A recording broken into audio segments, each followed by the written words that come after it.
I was still smelling the smoke from my 18th birthday candles when my mother slapped a document on the table the next morning. She told me to sign it to prove I was an adult. I thought it was college paperwork. It wasn't. It was a transfer form moving the $100,000 my grandmother gifted me straight to my brother. When I refused, my father told me I was fighting the wrong people. I told him I was finally choosing the right ones. My name is Brielle Dawson.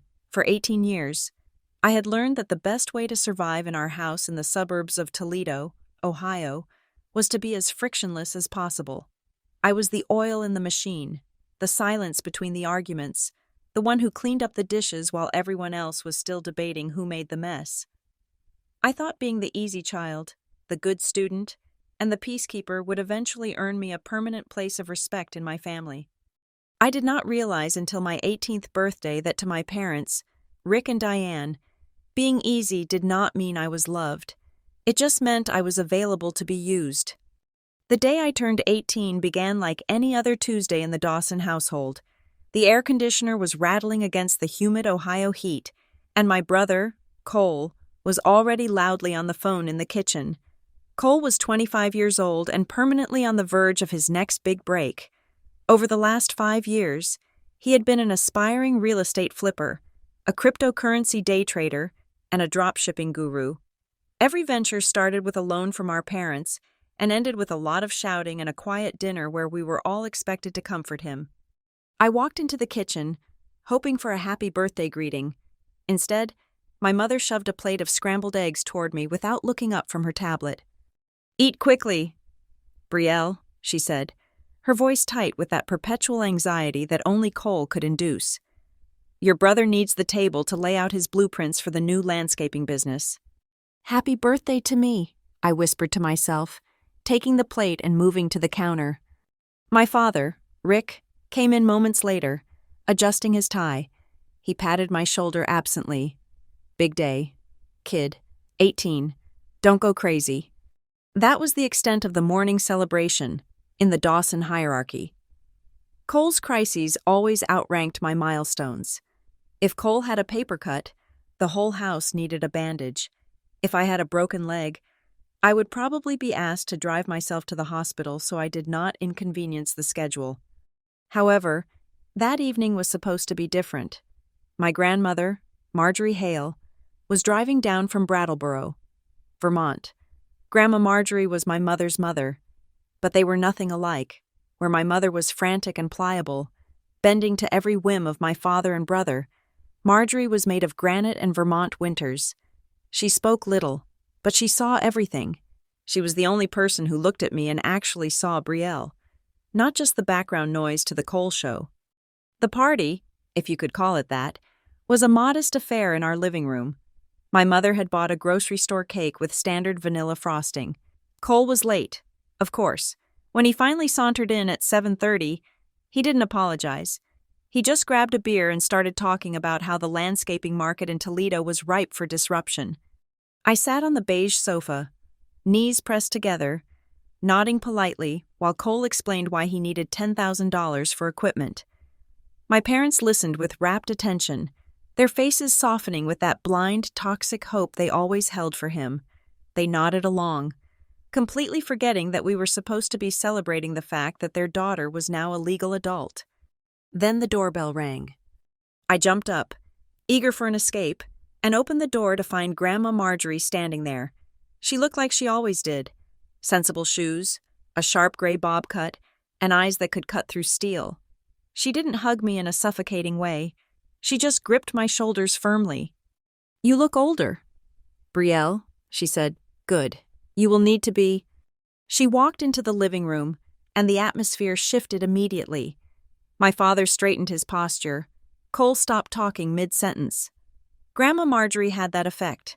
She tolerated no nonsense, and she had never been shy about pointing out that Rick and Diane were crippling their son by enabling him. "Hello, Mother," Diane said, her voice rising an octave. "We were just—" "I know what you were doing," Marjorie said. Cutting her off, she didn't sit down. She walked straight to me, ignoring the cake and the beer bottles on the coffee table.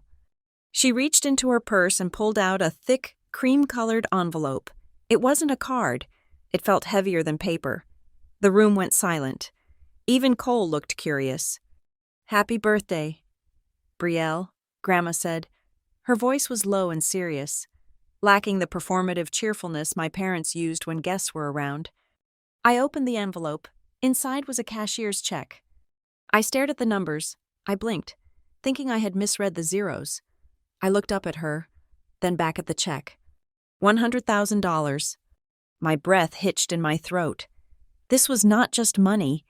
This was an escape hatch. This was 4 years of tuition at the state university I wanted to attend. This was a dorm room where I could lock the door. This was books, meal plans, and the ability to say no. For the first time in my life, I felt the physical weight of freedom in my hands. "Grandma," I stammered, my hands trembling. I cannot accept this." "It is done," Marjorie said firmly. "I sold the rental property in Burlington last month. This is your share. For college, you decide how it is spent. No one else." She turned her gaze to my parents, then to Cole. Her eyes were hard. "Did you hear me? Rick, Diane?" Marjorie asked, her voice sharp. "This is for Brielle's education, not for a business loan, not for a bail bond, not for a car. It is hers." My father laughed, a nervous, barking sound. "Of course, Marjorie. That is incredibly generous. We will make sure she manages it well. It's a lot of responsibility for a young girl." "She is 18, Marjorie corrected him. "She is a woman, and she has a better head on her shoulders than anyone else in this room." I saw Cole staring at the check in my hands. His eyes weren't filled with happiness for me. They were calculating. I saw him do the mental math. $100,000 could buy a lot of landscaping equipment. It could pay off the credit cards he had maxed out last year. I instinctively pulled the check closer to my chest. The rest of the evening was a blur of tension. My parents were too nice to me. My mother kept refilling my glass of iced tea, touching my hair, telling me how proud she was. It felt slimy. It felt like they were fattening a calf. Cole was unusually quiet, texting furiously under the table. When the cake was cut and the awkward small talk died down, Grandma Marjorie announced she was heading to her hotel. She refused to stay in the guest room, claiming my father kept the house too warm. But I knew she just wanted to avoid the late-night arguments that always erupted in our house. I walked her to her car in the driveway. The night air was thick with humidity and the sound of crickets. I felt a desperate urge to get in the car with her and drive back to Vermont, away from the greedy silence waiting for me inside. "Grandma," I said, leaning into her open window. "Thank you. You have no idea what this means." She reached out and took my hand. Her skin was dry and cool. She didn't smile. She looked at me with an intensity that made me shiver. "Listen to me. Brielle," she said. Her voice dropped to a whisper, though we were alone outside. I listened. "They are going to try to take it," she said. I shook my head. "No, Mom and Dad promised. You heard them." Marjorie squeezed my hand so hard it hurt. "Promises do not matter when people are desperate, and your brother is always desperate, and your parents are addicted to fixing him." I looked back at the house. The yellow light from the kitchen window spilled onto the lawn. It looked warm and inviting, a lie constructed of bricks and mortar. "What do I do?" I asked, feeling the fear rise in my throat. Marjorie held my gaze for a long moment, as if measuring my strength. "Tomorrow," she said, emphasizing every word, "no matter what they say, no matter how much they cry or threaten or guilt you, do not sign anything." "But," I started. "Do not sign anything," she repeated. "Keep that money in your own account. Do not transfer a cent. Do not co-sign a loan. Be selfish. Brielle, for the first time in your life, be selfish, or you will drown with them." She let go of my hand, rolled up the window, and backed out of the driveway. I stood there watching her taillights disappear down the street, clutching the check in my pocket like a secret weapon. I went back inside. The living room was empty. My parents had gone upstairs. Cole was gone. The house was silent, but it felt heavy, like the pressure drop before a tornado. I went to my room, locked the door, a habit I had developed years ago, and hid the check inside my old high school yearbook, between the pages of the drama club photos. I lay in bed, staring at the ceiling. I wanted to believe Grandma was wrong. I wanted to believe that my parents were happy for me, that they wanted me to have a future. I wanted to believe that Cole would eventually figure his life out without dragging us all down. But as I drifted off to sleep, Grandma's words kept pricking at my brain like a needle. Do not sign anything. I slept fitfully, dreaming of drowning in a sea of paperwork while my family stood on the shore, watching. When I woke up the next morning, the house was strangely quiet. Usually, by 8 o'clock, the television was on, or Mom was blending a smoothie. Today, nothing. I got dressed and walked down the stairs. The silence was not peaceful. It was expectant. It was the silence of a trap waiting to be sprung. I turned the corner into the kitchen. They were all there. My father sat at the head of the table, his hands clasped in front of him on the polished wood. My mother sat to his right, her eyes red-rimmed and puffy, clutching a tissue, and Cole was leaning against the refrigerator, arms crossed, looking at the floor with a performance of shame that I had seen a dozen times before. On the table, right in front of the empty chair where I usually sat, was a single sheet of paper and a black pen. "Brielle," my father said. His voice was calm, terrifyingly reasonable. "Sit down. We need to have a family meeting." I froze in the doorway. The sunlight hit the paper on the table, making it glow white. My grandmother's voice screamed in my head. "Do not sign anything." I looked at the paper, then at my father's steely face, and finally at my mother's tearful eyes. I realized then that my birthday was over. I was not the birthday girl anymore. I was the defendant, and the trial had already begun. "Come sit down. Brielle, we need to have a family talk." My mother's voice was too soft. It was the sugary synthetic tone she used when she was trying to talk a cashier into accepting an expired coupon, or when she was explaining to a neighbor why Cole's car had been parked on their lawn for 3 days. It was a voice that demanded compliance under the guise of gentleness. I walked into the room but did not sit. The chair my father pointed to felt less like a seat at the dinner table and more like the electric chair. "Sit, Brielle," my father said. It was not a request this time. I pulled the wooden chair out slowly, the legs scraping against the linoleum with a sound that made my mother wince. I sat. My hands were in my lap, clenched so tight my knuckles turned white. I could feel the ghost of the check tucked inside the yearbook upstairs, vibrating through the floorboards. Cole was leaning against the stainless steel refrigerator, the appliance humming against his back. He did not look up when I sat down. He was scrolling through his phone, his thumb flicking upward with a rhythmic, hypnotic motion. He looked bored. That was what terrified me the most. If he had been crying, or pacing, or begging, I might have felt like I had a chance to argue, but his boredom meant the decision had already been made. He knew the outcome. I was the only one who didn't know the script. "What is going on?" I asked. My voice sounded thin in the quiet kitchen. "Honey, we have a situation," Diane said, clasping her hands on the table. She looked at Rick, waiting for him to take the lead. "Your brother is in a bit of a bind," Rick said. He stared straight at me, his eyes devoid of the warmth they had held yesterday when he was playing the role of the proud father in front of Grandma. "It is a temporary cash flow issue, a liquidity problem." I looked at Cole. He was still scrolling. "What kind of problem?" I asked. "It is complicated," Cole said. Finally speaking, he didn't look up from his screen. "You wouldn't get the technicals of it, business leverage stuff." I turned back to my father. "Is this about the landscaping business? Or the crypto thing? Or is it something else?" "It does not matter what it is," Rick snapped, his patience fraying instantly. "The point is, there is a deadline. There are some, let us say, aggressive parties who need to be made whole, immediately." Aggressive parties. That was code for loan sharks, or bookies, or someone Cole had scammed who was now coming back for blood. It wasn't the bank. The bank sent letters. The bank didn't make my father sweat through his dress shirt at 8 in the morning. How much? I asked, though I already knew the answer. It is a significant amount, Diane said quickly. Reaching out to touch my hand, I pulled my hand away. She looked hurt, but continued. Cole needs a bridge, just to get him over this hump. Once his next deal closes, he puts it all back. Rick tapped the paper sitting on the table. We drafted an agreement to keep it professional.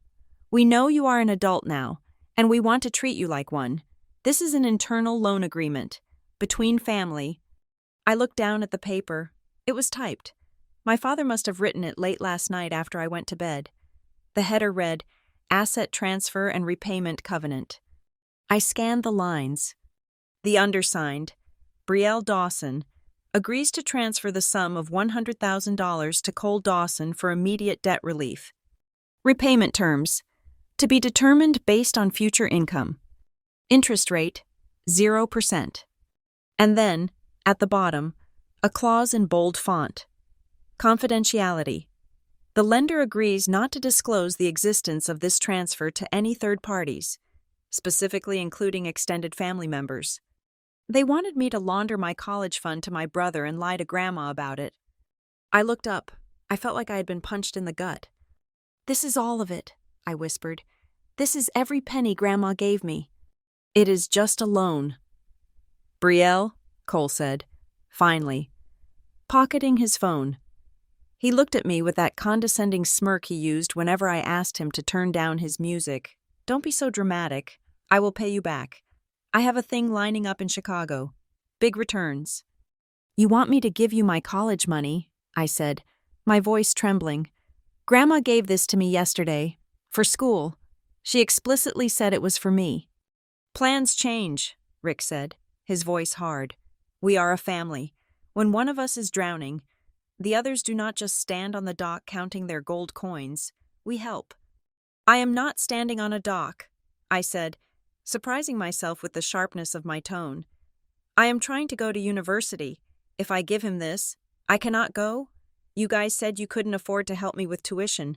This was my only way. You can go next year, Diane suggested, her voice pleading. Or you can take community college classes for a while. There are options. Brielle, but Cole. Cole does not have options right now. This is urgent. Why is it always urgent for him?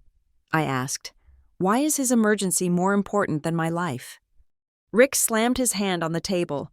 The sound cracked through the room like a gunshot. Because you are young, he shouted. He took a breath, reeling his temper back in, smoothing his tie.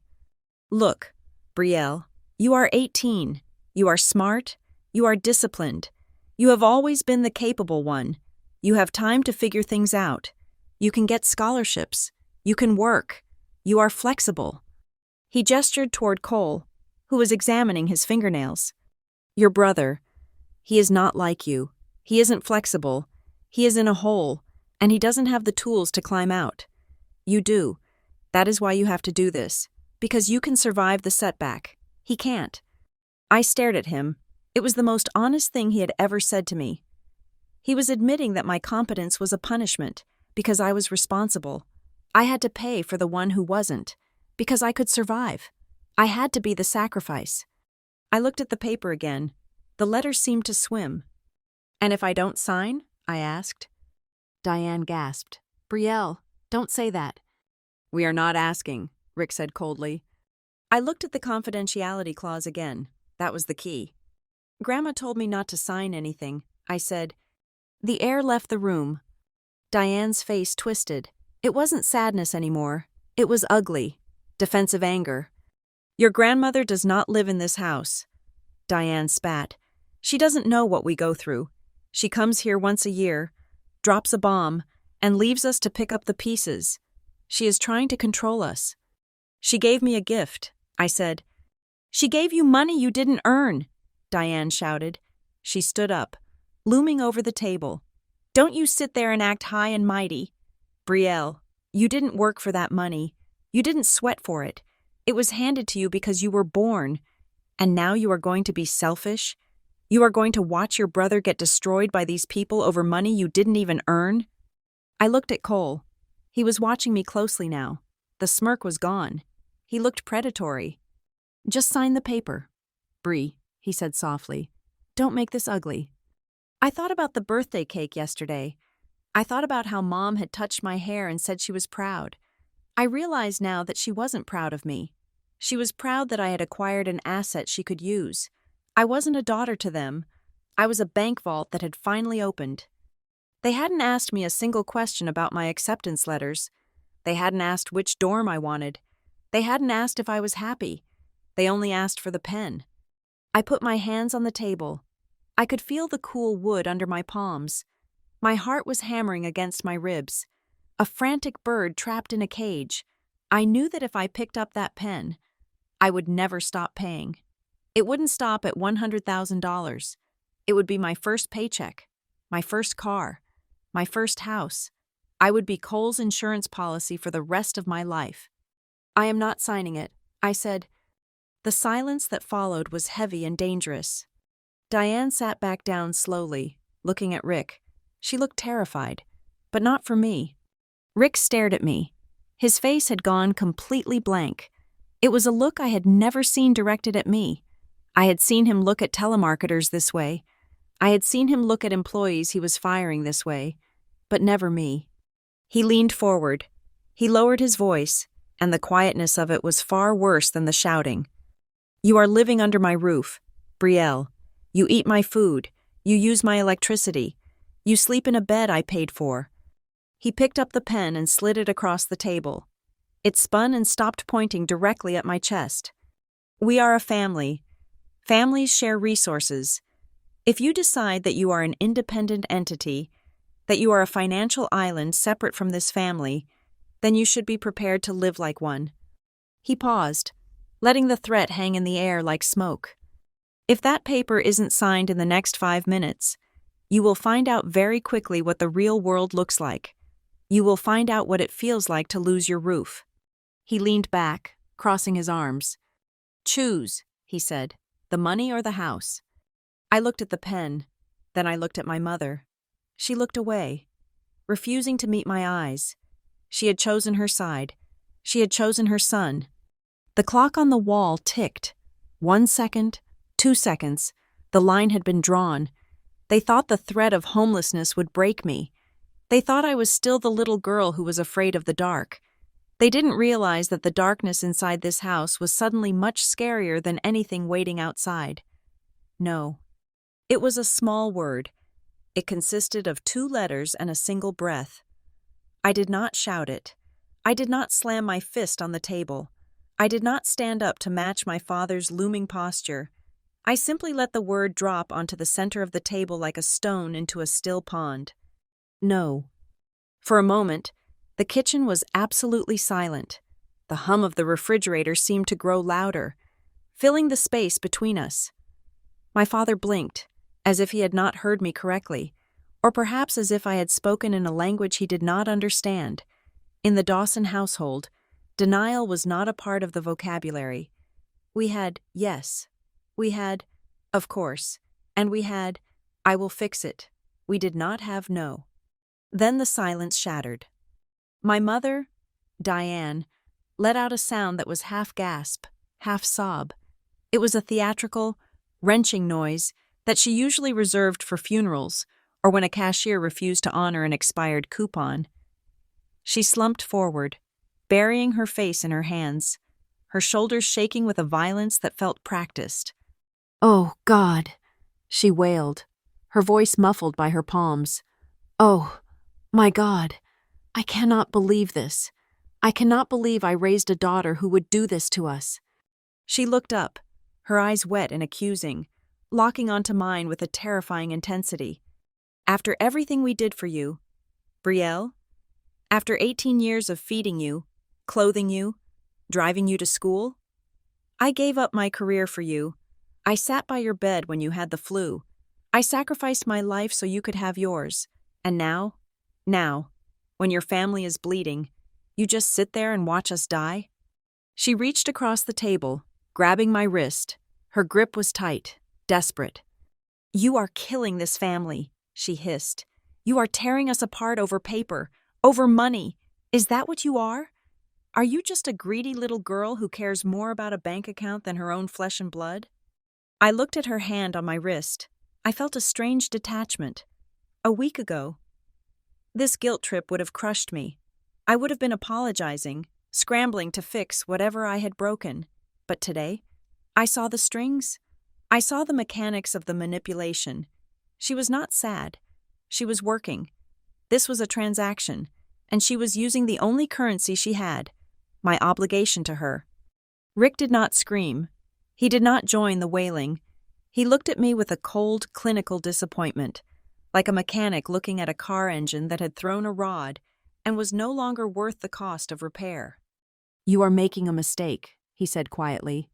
"I am protecting my future," I replied, my voice steady despite the trembling in my knees. "You are choosing money over your family," he countered. "That is a choice you cannot unmake. Brielle, once you walk down that road, you walk it alone. You think that check makes you powerful? It makes you a target. And without us to protect you, you will lose it anyway." Cole, who had been watching the scene with a detached amusement, finally pushed himself off the refrigerator. He chuckled, a dry, scratching sound. "Relax, Mom," he said, walking over to the coffee pot. "She is bluffing. Look at her. She is shaking." He poured himself a cup of coffee, not even looking at me. "She always caves," he said, taking a sip. "Give her an hour. She just wants to feel important. She wants us to beg a little bit. It is her big moment. Right, Brie? You want us to get on our knees?" He turned to me, a smirk playing on his lips. "You are soft, Brielle. You have always been soft. You will sign it before lunch because you are too scared to see what happens if you don't." He was right about one thing. I was scared, but he was wrong about the source of the fear. I wasn't scared of losing them anymore. I was scared of what they were becoming in front of my eyes. The masks had fallen off. My mother was not a nurturer.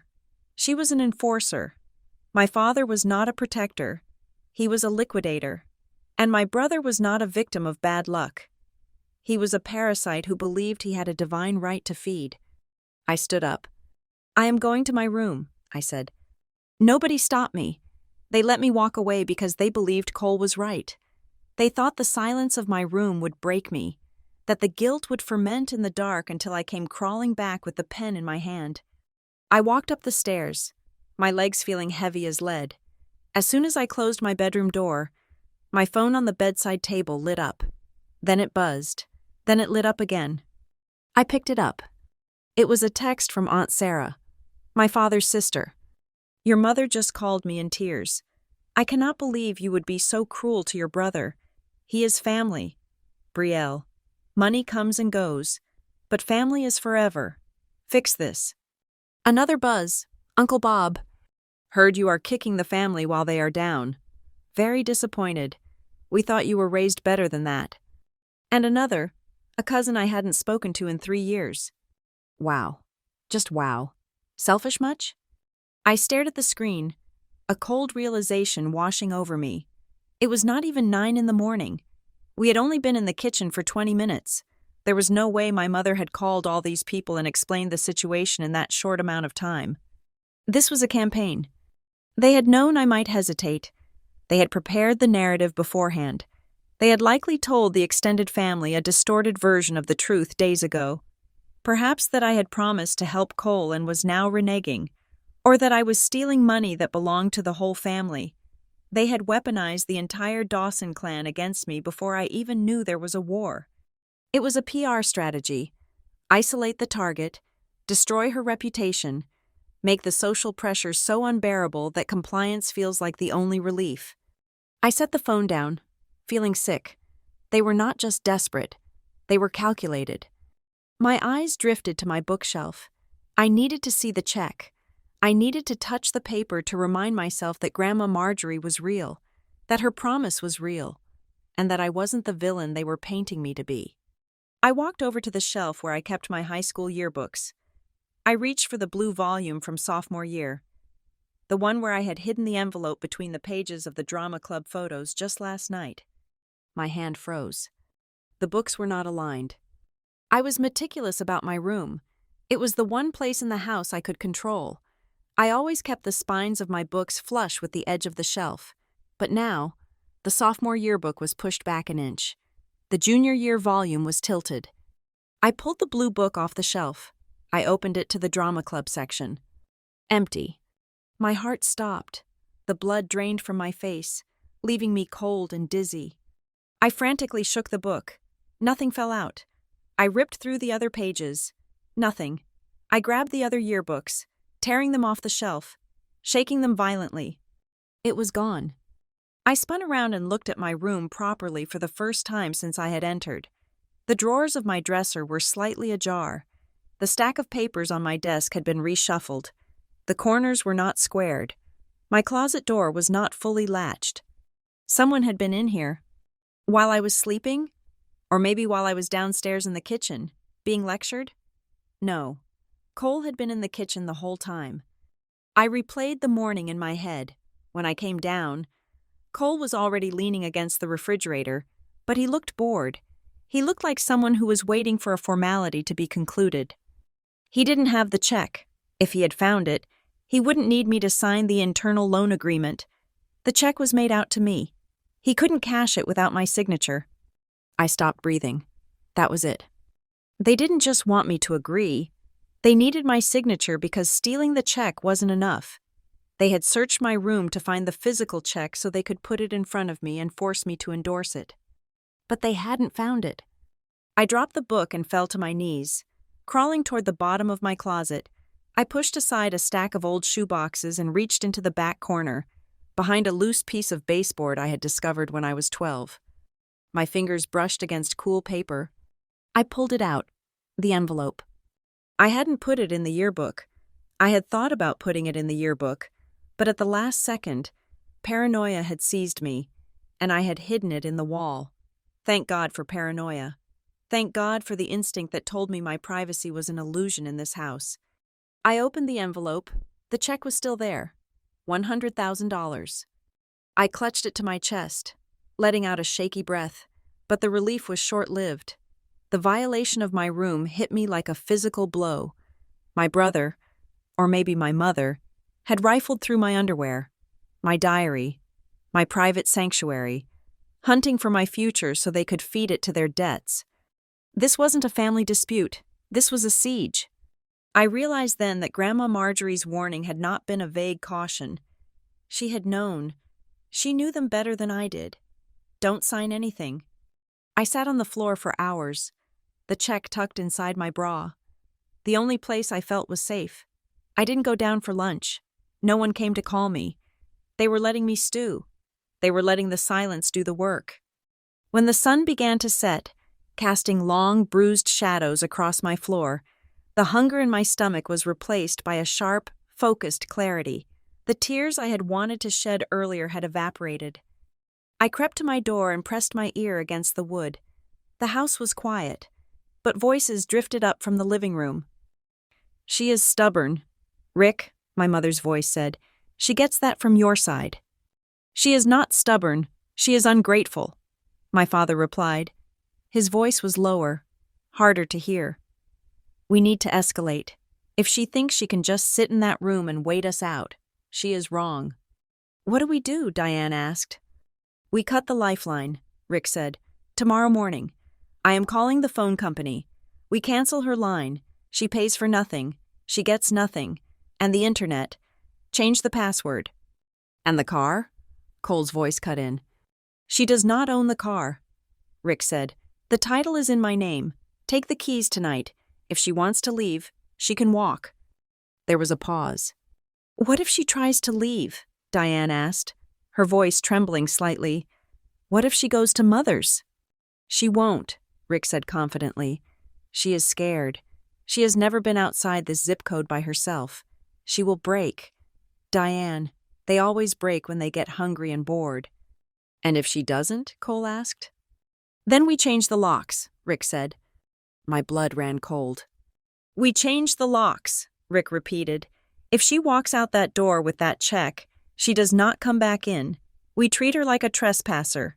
She wants to be an adult? Fine. Let us see how she handles being homeless in Toledo with no car and no phone. I backed away from the door, my heart hammering against my ribs so hard I thought it would crack them. They were not planning to negotiate. They were planning to lay siege to my life. They were going to strip me of every resource, every connection, every safety net until I was naked and shivering and grateful to sign away my future for a warm bed. I looked at the window. The streetlights were flickering on. I looked at my desk, where my laptop sat. I looked at the closet, where my clothes hung. I realized I was looking at the artifacts of a former life. The Brielle who lived in this room, who studied at that desk, who slept in this bed. She was gone. They had killed her the moment they put that contract on the table. I was not a daughter anymore. I was a hostage. And hostages only have two choices: wait to be rescued or escape. I knew nobody was coming to rescue me. The texts on my phone had made that clear. My relatives were already sharpening their pitchforks. I had to rescue myself. I moved quietly, avoiding the creaky floorboards I had memorized over 18 years. I grabbed my backpack. I didn't pack clothes. Clothes were bulky.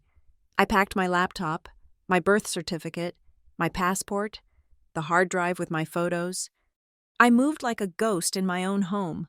Every sound downstairs, the clink of a glass, the laugh track of a sitcom, made me freeze. I was not just leaving, I was defecting, and if they caught me before I made it out, I knew the threats I had heard through the door would become immediate realities. I touched the check beneath my shirt one last time. "You chose the wrong people to fight," my father had said. He was right. I had been fighting to be loved. That was a losing battle.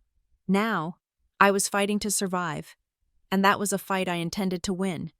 3:14 in the morning. The numbers on my digital alarm clock glowed red in the darkness.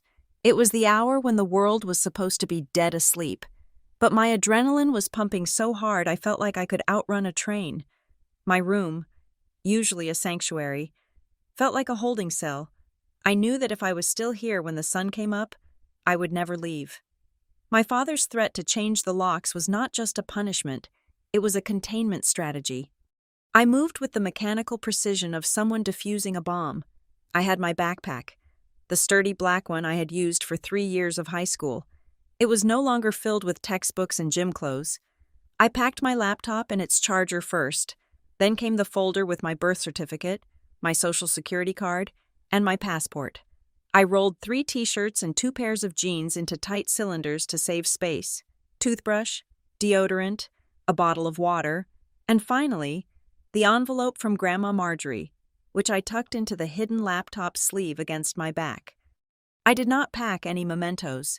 No framed photos of the family, no stuffed animals. I left the jewelry my parents had given me for my 16th birthday on the dresser. I did not want anything that carried the weight of a debt. I put on my sneakers, tying the laces tight. Then, I opened my door. The hallway floorboards were a minefield I had memorized over 18 years. I knew that the third board from the top of the stairs groaned, and the 5th step down creaked if you stepped in the center. I hugged the wall, moving like smoke. I reached the kitchen. It was bathed in the blue-gray light of the street lamps outside. The table, the scene of my trial yesterday, was exactly as we had left it, and there, sitting in the center like an altar offering, was the document. Asset Transfer and Repayment Covenant. They hadn't even put it away. They were so arrogant, so certain of my eventual surrender, that they had left the weapon out in the open. They assumed I would come down in the morning, defeated and hungry, and sign it before pouring my cereal. I pulled my phone out of my pocket. I had turned it off hours ago to stop the barrage of notifications, but I needed it for 1 minute. I powered it on, the screen blindingly bright in the dim room. I hovered the camera over the document. I took 3 photos, ensuring every word, every tyrannical clause, and the date were visible. Then I walked over to the fridge, where my mother had taped a chore list that included the phrase "family first." I took a picture of that, too, framing it next to the extortionate contract. Finally, I opened the message thread with my father. I scrolled up to the texts he had sent me while I was locked in my room. Threats disguised as advice. Do not make us take drastic measures. Brielle, we control the assets. I screenshotted everything. I was not just running away, I was building a case. I turned the phone off again. The keys to my car, a beat-up sedan that my father technically held the title to, but I had paid the insurance on for 2 years, were hanging on the hook by the back door. I grabbed them, my fingers brushing against the cold metal. I held my breath, waiting for a floorboard to squeak upstairs, waiting for Rick's voice to boom from the darkness. Silence. I slipped out the back door. The humid Ohio air hit me instantly, thick and heavy. The crickets went silent as I stepped onto the patio. My car was parked in the driveway. Behind Cole's truck, I had to maneuver around him. I opened the door, wincing at the click of the latch. I put the car in neutral. I didn't dare start the engine this close to the master bedroom window. I pushed. It was heavy, but the driveway had a slight slope. I dug my sneakers into the asphalt, straining against the weight of the metal. Slowly, agonizingly, the wheels began to turn. The tires crunched softly over the gravel. I guided it backward, steering with one hand, pushing with the door frame with the other. Once I was in the street, I jumped in and let gravity take me 2 houses down. Only then, under the cover of the neighbor's overgrown oak tree, did I turn the key. The engine sputtered and caught. I didn't turn on the headlights. I drove the first 2 blocks in darkness, guided only by the moonlight and the pounding of my own heart. When I finally turned onto the main road and flipped the lights on, I checked the rearview mirror.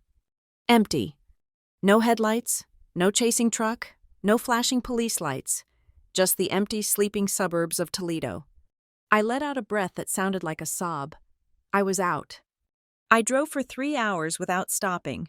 I drove until the suburban sprawl gave way to the flat. Endless cornfields of northern Ohio, and then the industrial rust of the approach to Cleveland. I didn't play music. The silence of the car was the first peace I had felt in 2 days.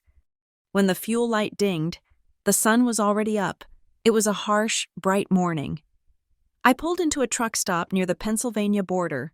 The fluorescent lights of the gas station canopy hummed, warring with the natural light.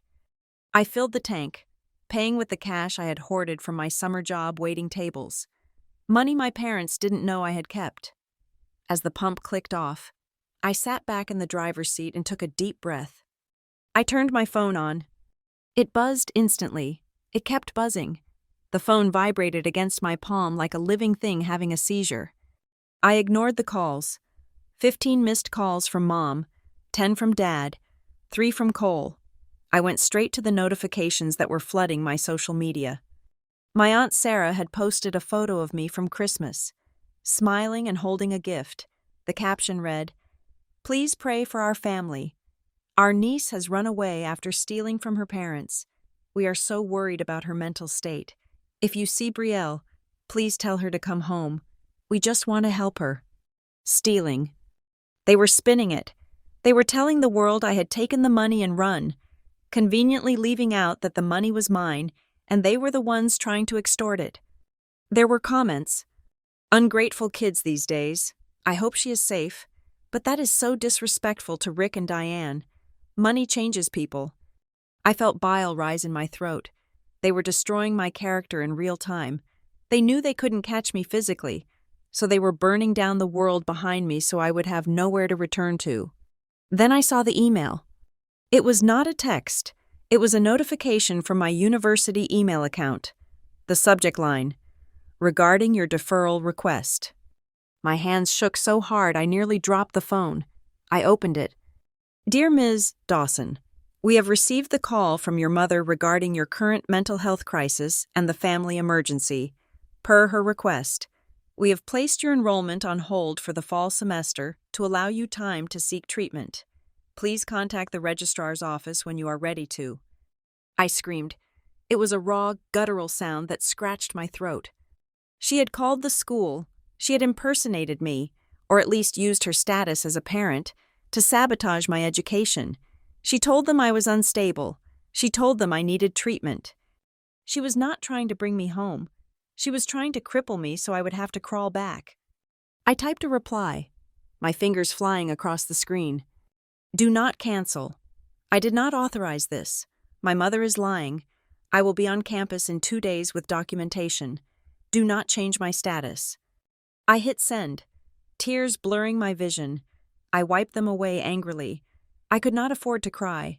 Crying was for the girl who lived in Toledo. I was not her anymore. I put the car in gear and peeled out of the gas station. Tires screeching. I was not going to stop. I was going straight to Vermont. Grandma Marjorie was the only fortress I had left. An hour later, somewhere on I-90 East, my phone rang again. I glanced at the screen. It wasn't Mom. It wasn't Dad. It was a number I didn't recognize. An area code from Detroit. I debated ignoring it, but a cold knot of intuition tightened in my stomach. I answered, putting it on speaker. Hello? Brielle Dawson?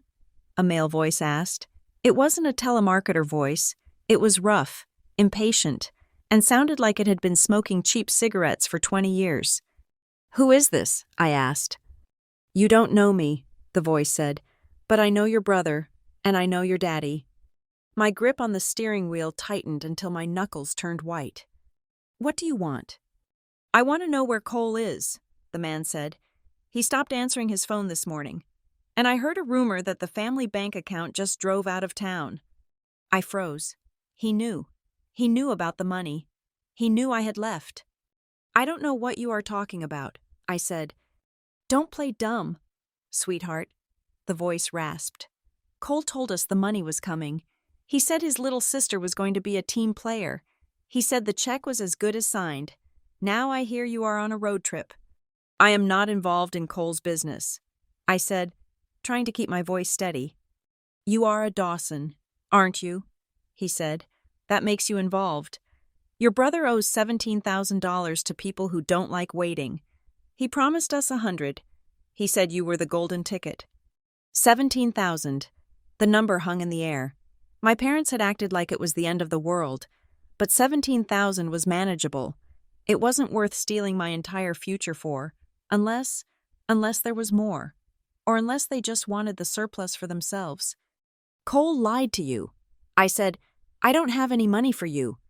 The man laughed, a low, ugly sound.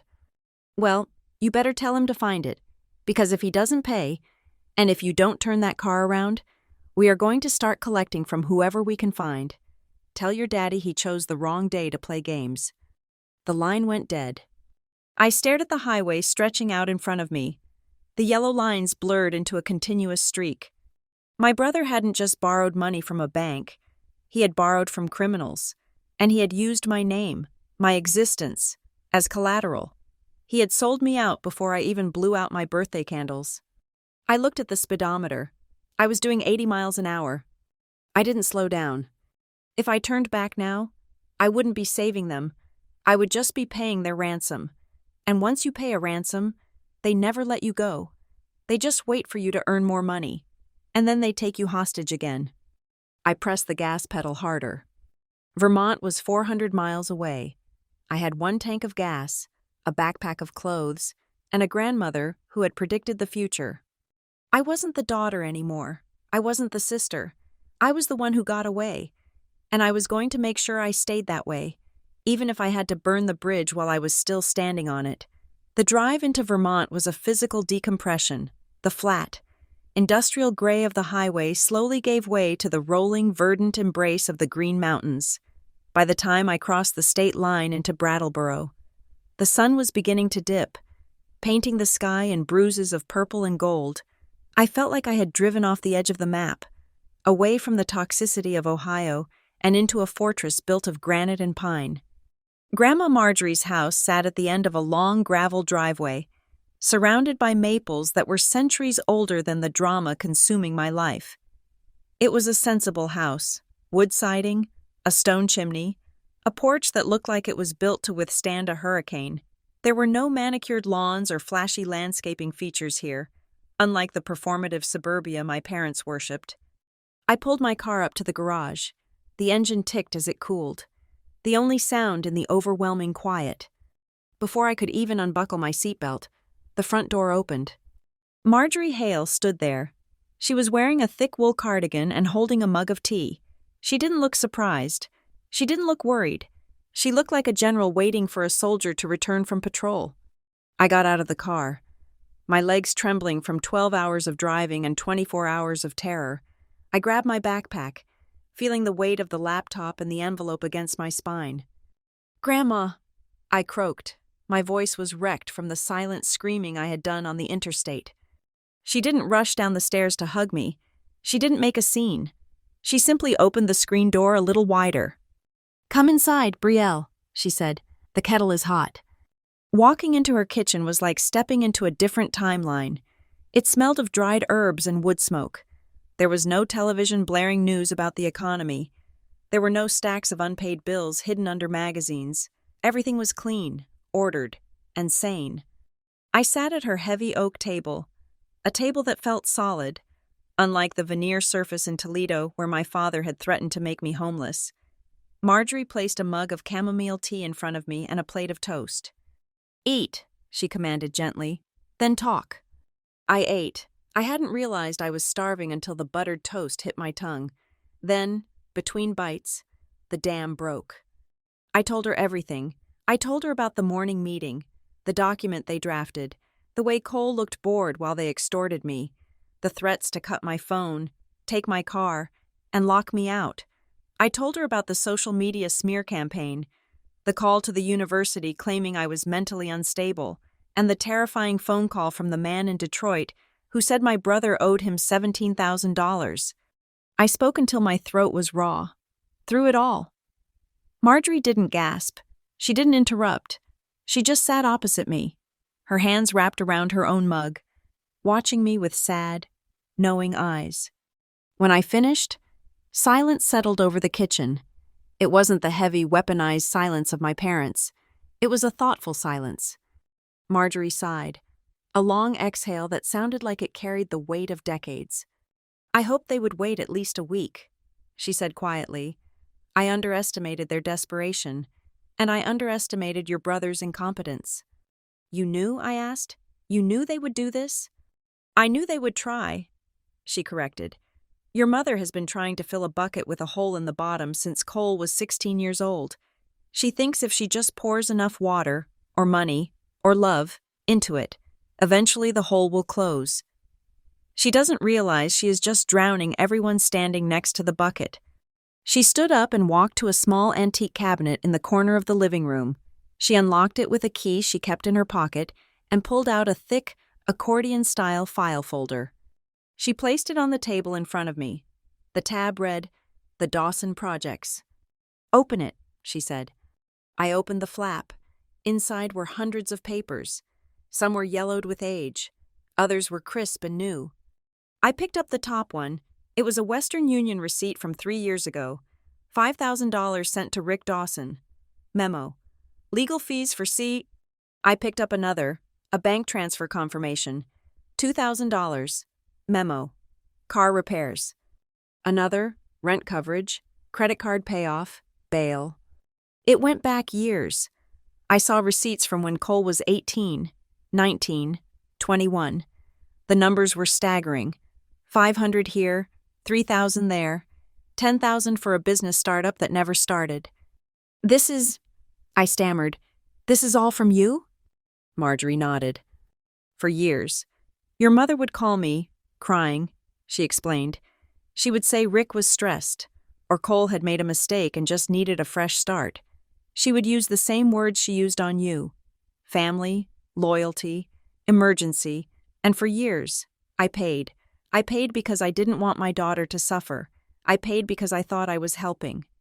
She reached out and tapped the pile of papers with a calm, rhythmic finger. But I wasn't helping. "Brielle, I was just buying them time to make the next mistake. Your mother calls this help, but it isn't. It is hiding consequences. Every time Cole fell, we put a pillow under him. Now he thinks the ground is soft. He doesn't know how to break a bone. He thinks someone else will always bleed for him." I looked at the pile. It was a graveyard of wasted chances. And I realized that the $100,000 on my check wasn't a fortune to them. It was just the next installment. It would have vanished into this black hole in 6 months, and they would have been back at my door asking for more. I started to cry. It wasn't the scared crying of the morning. It was the relief of validation. For 18 years, I had been told that I was the cold one, that I was the one who didn't care enough, that I was selfish for wanting to keep my own things. But looking at this pile, I realized I wasn't crazy. I was just the only one who hadn't been consumed yet. Grandma walked around the table and wrapped her arms around me. She smelled like lavender and iron. She held me while I sobbed into her cardigan, letting me release the tension of being the good child who had finally snapped. "Shh," she soothed. "You did good. Brielle, you stood up. That is the hardest thing you will ever do." I pulled back, wiping my face with my sleeve. "But the check," I sniffed. "The money. If I don't give it to them. Cole is in trouble, real trouble. That man on the phone, he sounded dangerous." Marjorie's face hardened. "Cole got himself into trouble," she said firmly, "and Rick and Diane let him walk there. If that man comes for Cole, then Cole will have to deal with the police, or the consequences. We cannot save him from the wolves he invited in for dinner." She sat back down and looked me in the eye. "Besides," she said, a small, dry smile touching her lips, "even if you had signed that paper, even if you had wanted to give them the money, you couldn't have." I blinked. "What do you mean?" "It is a cashier's check." Marjorie shook her head. "It is a cashier's check drawn from an educational trust," she revealed. "I set it up that way specifically. That money is legally bound to an account that can only release funds to an accredited institution or for verified educational expenses." She leaned in, her eyes sparkling with a fierce intelligence. "When I gave you that envelope, I handed you the key, but the lock is designed so that only a university can open the door. If your father had marched you to the bank this morning to cash it, the teller would have flagged it immediately. To get that money into Cole's hands, they would have had to commit serious federal fraud. They would have had to forge documents from a university. They needed your signature not just to transfer the money, but to make you an accomplice in the crime they were about to commit to get it." My jaw dropped. "You knew they couldn't take it?" "I suspected they would try," Marjorie said, "but I wanted to see if they would respect you enough to ask, or if they would try to steal. And I wanted to see if you respected yourself enough to say no." She reached across the table and closed the file folder. "The money is safe. Brielle, it is bulletproof. They can scream, they can threaten, they can sue, but they cannot touch a dime of it unless you enroll in college. And since Cole is not a university, he gets nothing." I felt a weight lift off my chest so massive I almost floated out of the chair. The power dynamic had shifted completely. They weren't just bullies. They were incompetent bullies. They were fighting a war they had already lost before the first shot was fired. "So what do we do now?" I asked. "They are going to come here. They know this is where I would go." "Let them come," Marjorie said calmly, "but we are going to change the rules of engagement."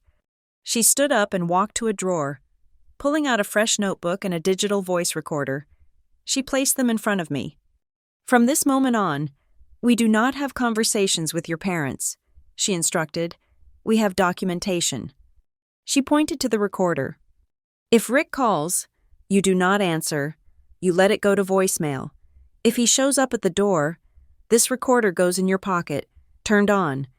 If Diane cries and tries to guilt you, you write down exactly what she says in this notebook." "Why?" I asked. "Because manipulators hate light," Marjorie said. "They thrive in the gray areas, in the 'I never said that,' and the 'you are remembering it wrong.'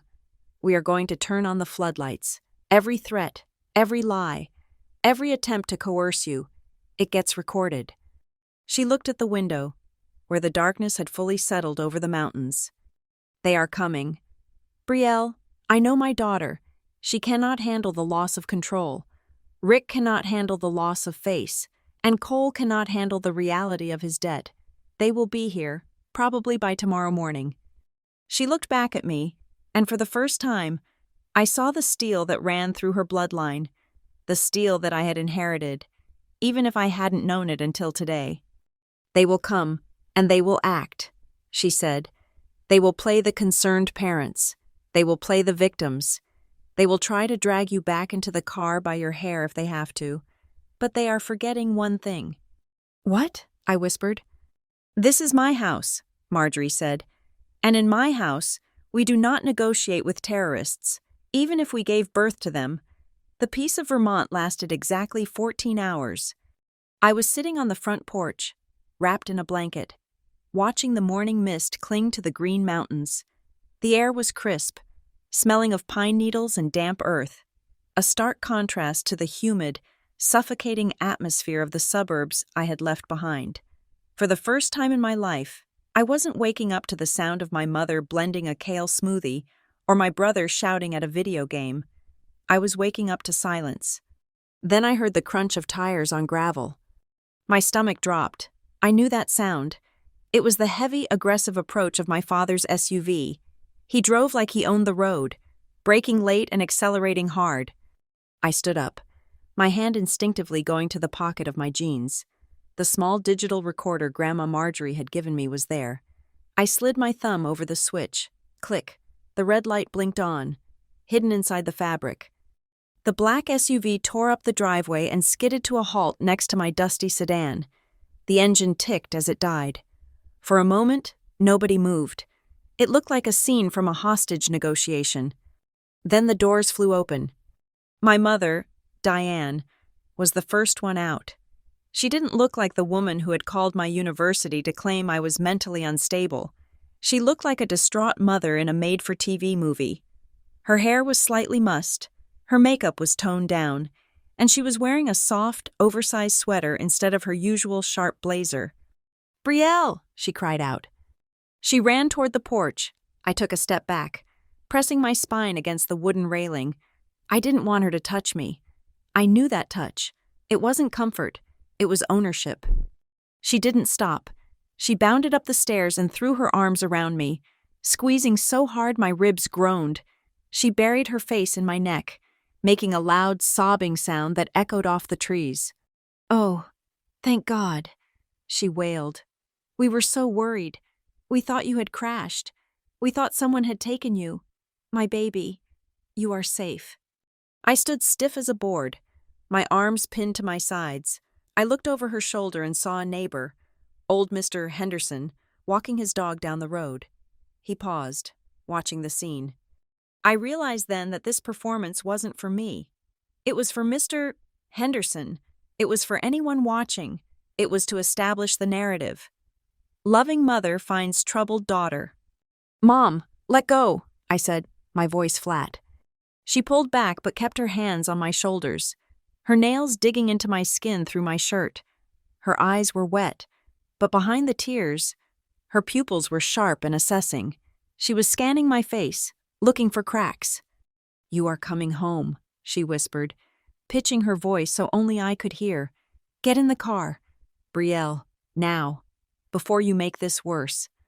Then Rick and Cole came up the stairs. My father didn't hug me. He didn't even look me in the eye. He walked past me, straight into the house, pushing the screen door open with a sense of entitlement that made my blood boil. He wasn't checking to see if I was safe. He was checking the perimeter. He was looking for the asset. Cole followed him. My brother looked terrible. His skin was sallow, and there were dark circles under his eyes that looked like bruises. He was wearing the same clothes he had worn 2 days ago. He didn't look at me either. His eyes were darting around the porch, looking at my backpack, looking at the windows, looking for a rectangular piece of paper worth $100,000. "Where is it?" Rick's voice boomed from inside the living room. I pulled away from my mother and walked into the house. The sanctuary of Grandma's living room suddenly felt violated. Rick was standing in the center of the rug, his hands on his hips. "Where is the check?" "Brielle," he asked, "we are not leaving without it." I touched the recorder in my pocket again. "I don't have it," I lied. "Don't play games with me," Rick snapped. He took a step toward me, his physical presence looming large. "You stole family property. That check was given to a member of this household, which makes it a household asset. You walked out with it. That is theft. It is in my name. Rick, I said, using his first name. It felt like a slap. His eyes widened. Diane rushed in, closing the door behind her to shut out the world. The concerned mother mask dropped instantly. Her face contorted into the ugly, desperate look I had seen in the kitchen back in Ohio. Brielle, stop this nonsense, she hissed. Your brother is in danger. Do you understand? Real danger. And you are playing keep away with the only thing that can save him. Cole was opening drawers. He was literally opening my grandmother's antique sideboard drawers and rifling through her linens. It has to be here, Cole muttered, his voice shaking. She wouldn't cash it yet. She is too scared. Stop touching my things. A voice cut through the chaos like a whip crack. Grandma Marjorie stood in the doorway of the kitchen. She was holding a tray with a teapot and 4 cups, as if this were a polite social call. But her knuckles were white as she gripped the handles.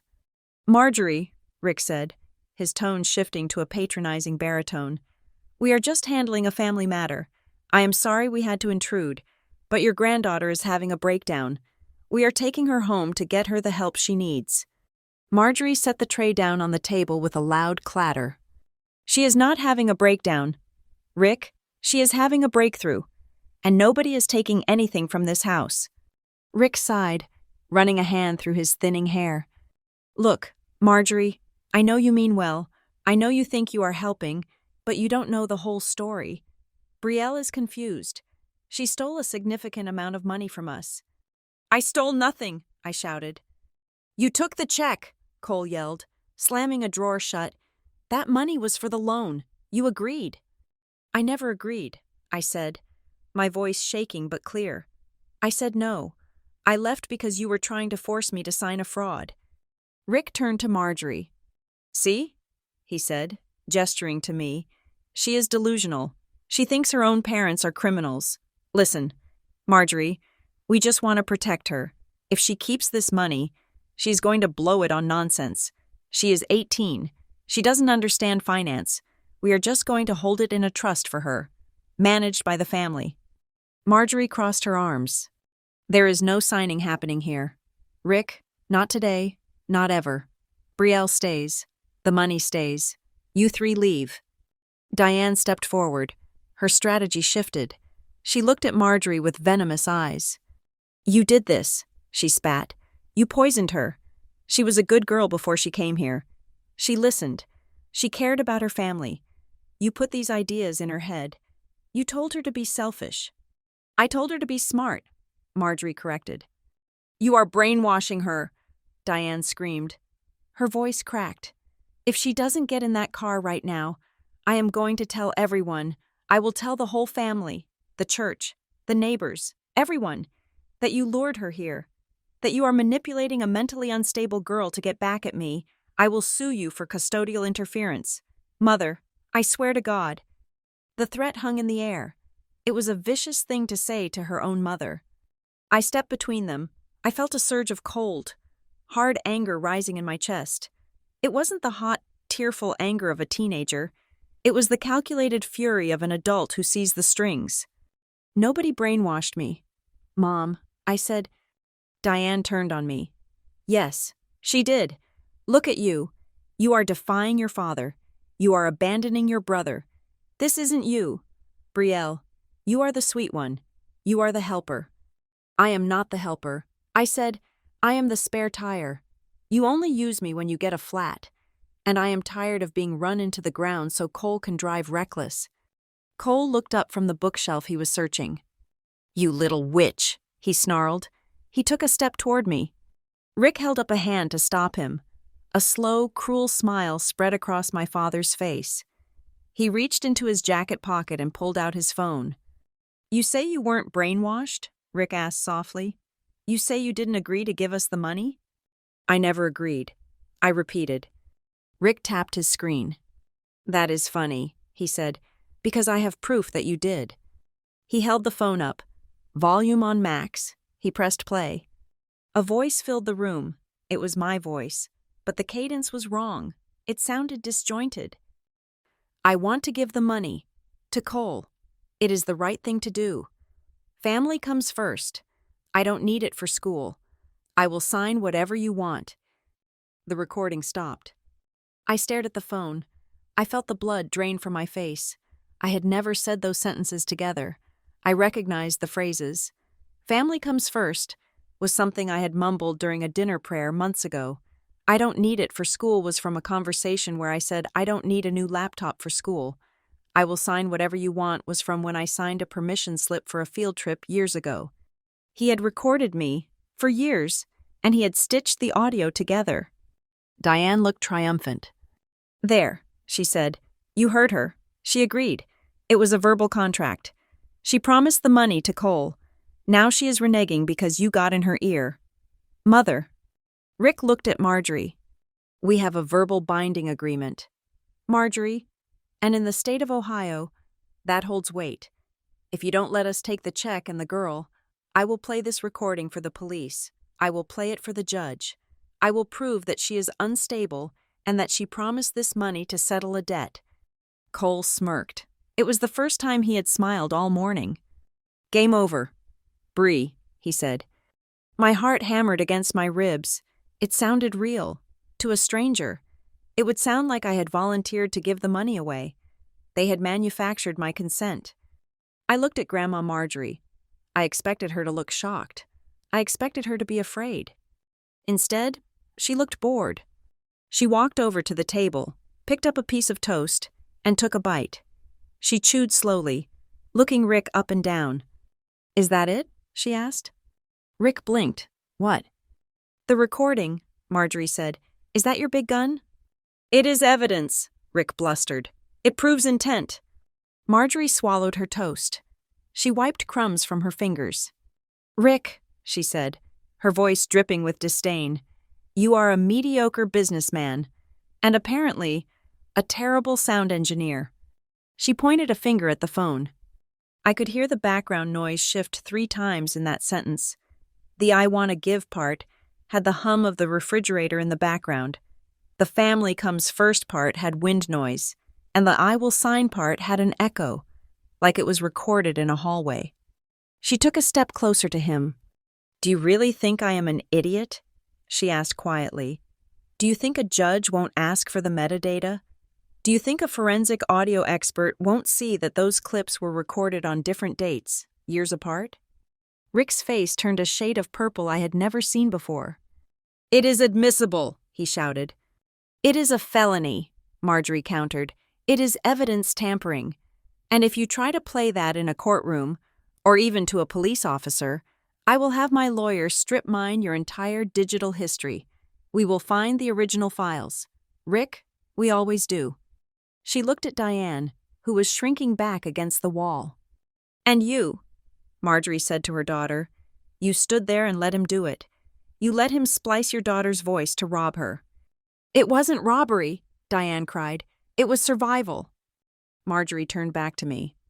Brielle, she said calmly, did you get that? I pulled the recorder out of my pocket. The red light was still blinking, steady and unblinking like a robotic eye. I held it up. I got it. Grandma, I said. Rick stared at the device in my hand. His arrogance evaporated, replaced by the sheer, cold panic of a man who realizes he has just confessed to a crime on tape. You little traitor, he whispered. Get out, Marjorie said. She didn't shout. She didn't point. She just stated a fact. Get off my property, now, before I call the sheriff and play him the recording of you trying to use a forged audio file to extort a minor. Cole looked at Rick. Dad? Do something. Rick looked at the recorder in my hand, then at the file folder of receipts on the table, and finally at Marjorie's granite face. He did the math. He realized that for the first time in his life, he didn't have the leverage. Let's go, Rick muttered. But the money, Cole protested. There is no money, Rick snapped at him, his control snapping. Can't you see? It is a trap. We leave now. He turned and stormed out the door. Diane gave me one last look, a look of pure, distilled hatred, and followed him. Cole lingered for a second. He looked at me, and I saw real fear in his eyes. Not the fake fear of a manipulator, but the terror of a man who owes $17,000 to bad people and has just lost his last lifeline. "You killed me. Bree," he whispered, "you actually killed me." "You killed yourself." "Cole," I said, "I just refuse to lie in the grave with you." He turned and ran after them. The SUV doors slammed, the engine roared, and then they were gone, leaving only a cloud of dust and the silence of the Vermont morning. I looked at Grandma Marjorie. She let out a long breath and sat down heavily in her chair. "Well," she said, picking up her teacup with a hand that was shaking ever so slightly. That was loud. I sat down across from her. I placed the recorder on the table between us. "Is it over?" I asked. Marjorie looked at the dust settling in the driveway.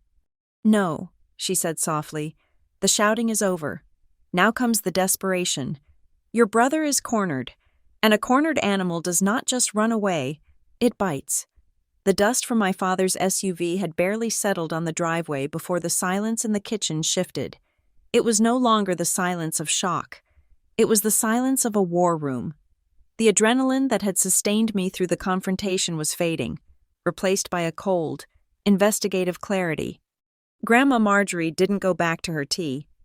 She went straight to the landline on the wall, took the receiver off the hook, and laid it on the counter.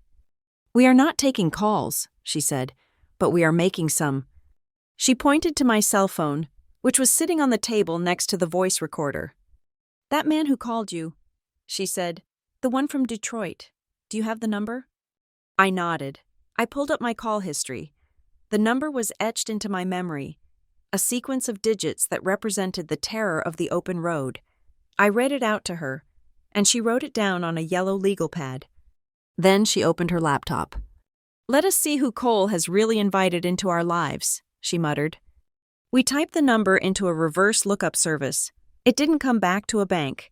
It didn't come back to a recognized credit card company. It came back to a generic LLC called Titanium Asset Recovery Solutions. Marjorie clicked through to the search results for the company name. The first page of Google was a graveyard of complaints, forum posts from terrified borrowers, warnings from consumer protection agencies, and one-star reviews describing harassment, intimidation, and predatory interest rates that bordered on illegal. "These aren't banks," Marjorie said, her voice tight. "These are payday lenders dressed up in cheap suits. They target people who have already burned every other bridge." She kept digging. She found a connection between Titanium and a series of online gambling platforms. I felt a chill run down my spine. "He is not investing in business," I whispered. "He is gambling." We kept searching. Once we knew what to look for, Cole's digital footprint, it was like pulling a loose thread on a cheap sweater. The whole thing unraveled. We found public records of a small claims court judgment against him from 6 months ago for unpaid rent on a commercial storage unit. We found a repossession notice for a jet ski he had supposedly sold for a profit last year. But the worst discovery was hiding in my own history. Marjorie suggested I check my old email accounts, the ones I used in middle school and early high school, the ones I rarely checked anymore because they were full of spam. "He lived in the house with you," she reasoned. "He had access to your mail, your computer, your social security card. If he is desperate enough to demand your college fund, he was desperate enough to use your name before you turned 18. I logged into my old account. There were thousands of unread messages. I searched for keywords: loan, credit, verify, Cole. Nothing for Cole. Then I searched for confirmation. And there it was, an email from 3 years ago. I was 15 at the time. "Welcome to ZipGo Finance. Please click here to verify your identity." I opened it. It was a confirmation for a microloan account created in the name of Brielle Dawson. I clicked the link. It was expired, obviously, but I went to the main site and tried to do a password recovery using my email. I guessed the security question answer immediately. Name of first pet? Rusty. That was our family dog. I got in. I stared at the screen, my hand covering my mouth. There was a loan history, $300 here, $500 there, all taken out in my name. All paid back, mostly, but with exorbitant late fees. The last activity was 8 months ago. He used me, I said, my voice trembling. He used a 15-year-old's identity to get cash. He didn't just use you, Marjorie said, pointing at the screen. Look at the profile. I clicked on the user profile. Under guarantor reference, he had listed Rick Dawson. My father knew, or if he didn't know, he had allowed his information to be used to backstop a fraudulent account opened in a minor's name. This isn't just debt, Brielle, Marjorie said grimly. This is identity theft, and it is federal fraud. We didn't stay in the house. The walls felt like they were closing in. Marjorie grabbed her purse and told me to get my documents. We drove into town, to a brick building on Main Street with a modest brass plaque next to the door. Holloway and Birch Legal Clinic. Mr. Holloway was a man who looked like he was carved out of the same granite as the Vermont mountains. He was older, wearing a tweed jacket, and his office smelled of old paper and peppermint. He didn't offer us tea, he offered us legal reality. I laid it all out, the check, the threats, the recording I made of my father, the internal loan document they wanted me to sign, and the printouts from the Zipco finance account. Mr. Holloway listened without interrupting. He took notes with a fountain pen, his face unreadable. When I finished, he sat back and took off his glasses. Ms. Dawson, he began, his voice gravelly and precise. You are in a very precarious position, but not the one your family thinks you are in. They think you are vulnerable. In reality, you are the only one holding a shield. He tapped the printout of the Zipco account. This right here? This is leverage. This proves a pattern of financial abuse involving a minor. If you were to file a police report today, your brother would be facing felony charges. Your parents could be implicated for negligence or conspiracy, depending on how much they knew. I don't want to put them in jail, I said quietly. I just want them to stop. Mr. Holloway nodded. Then we need to build a wall so high they cannot climb it. He outlined the plan. First, we needed to lock down my credit with all 3 bureaus, something I had done partially, but he wanted it done thoroughly with fraud alerts attached. Second, he drafted a cease and desist letter. It wasn't just a request, it was a legal cannonball. It stated that any further contact regarding financial requests would be considered harassment. It explicitly forbade them from using my name, image, or likeness for any fundraising or social media campaigns. And most importantly, he gave me advice on the debt collectors. If that man from Detroit calls again, he said, you give him my name. You tell him that you are represented by counsel and that any further contact with you is a violation of the Fair Debt Collection Practices Act. You do not engage, you do not explain, you do not apologize, you deflect to me. He looked at me over his spectacles. And Ms. Dawson? Under no circumstances do you sign an acknowledgement of debt, not even for $1. In some jurisdictions, acknowledging a debt or making a partial payment can revive the statute of limitations or transfer liability. If you pay $10 to help out, you might legally own the whole $17,000. I nodded, feeling a cold sweat break out on my palms. I had almost caved yesterday. I had almost said, I can give you a little bit. That kindness would have been my execution. We left the office an hour later, armed with a stack of letters and a new sense of armor. I felt heavier, but stronger. I wasn't just a runaway daughter anymore. I was a legal entity with rights. As we got into the car, my phone buzzed. I looked at it. A text from my mother. I expected rage. I expected another threat about the car or the police. Instead, the message read, Brielle, honey, Dad is calming down. We don't need the whole check. We crunched the numbers. If you can transfer $60,000, we can clear the urgent accounts and restructure the rest. You keep $40,000 for school. That is fair, right? We meet in the middle. Please, we are family. I stared at the screen, and then I laughed. It was a bitter, hollow sound. What is it? Marjorie asked, buckling her seatbelt. They are bargaining, I said. They dropped the price. Now my freedom only costs $60,000.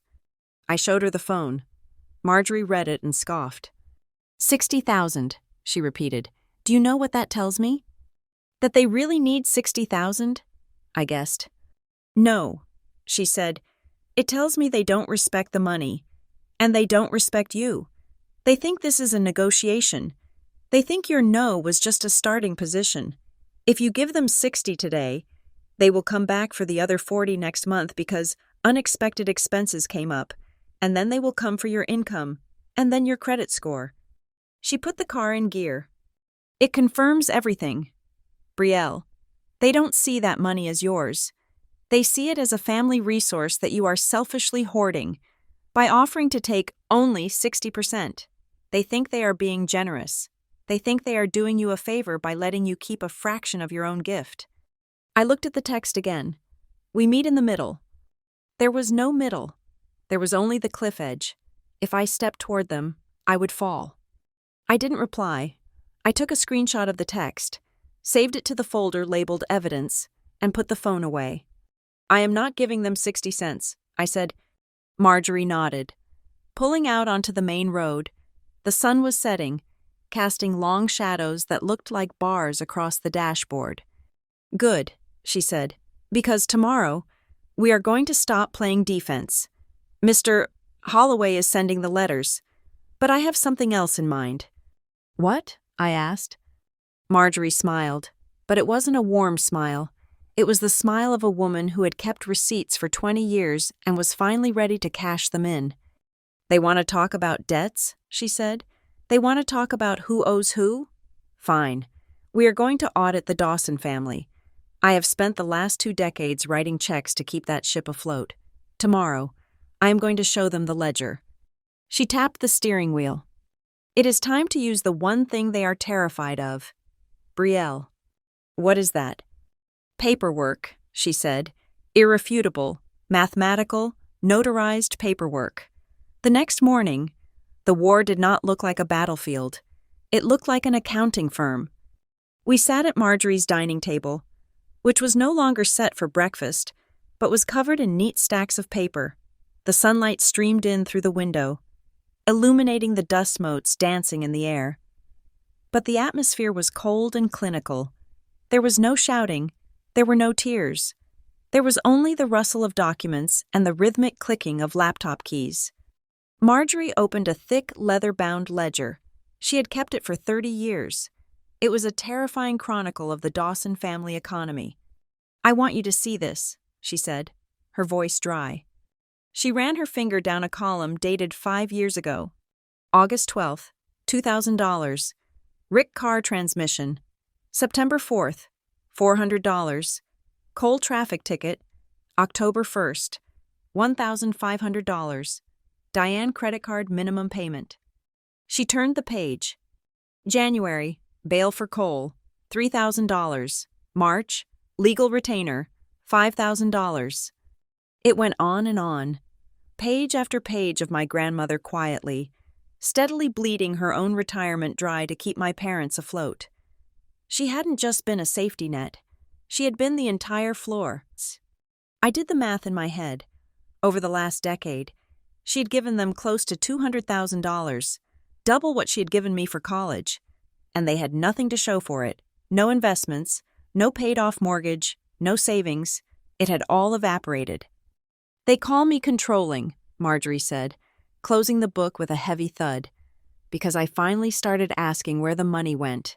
Now, I am officially closing the bank. She pulled out a sheet of crisp stationery and began to draft a letter. It was not a personal letter. It was a formal notice. To Rick and Diane Dawson, it began. Effective immediately, I am ceasing all financial contributions to your household. Furthermore, any attempt to contact me or Brielle regarding financial solicitations will be documented and forwarded to legal counsel. We demand that you cease all defamatory statements regarding Brielle's character to extended family and educational institutions. It was brutal in its politeness. It stripped away the family aspect and treated them like what they were, hostile business entities. While she wrote, I worked on the timeline.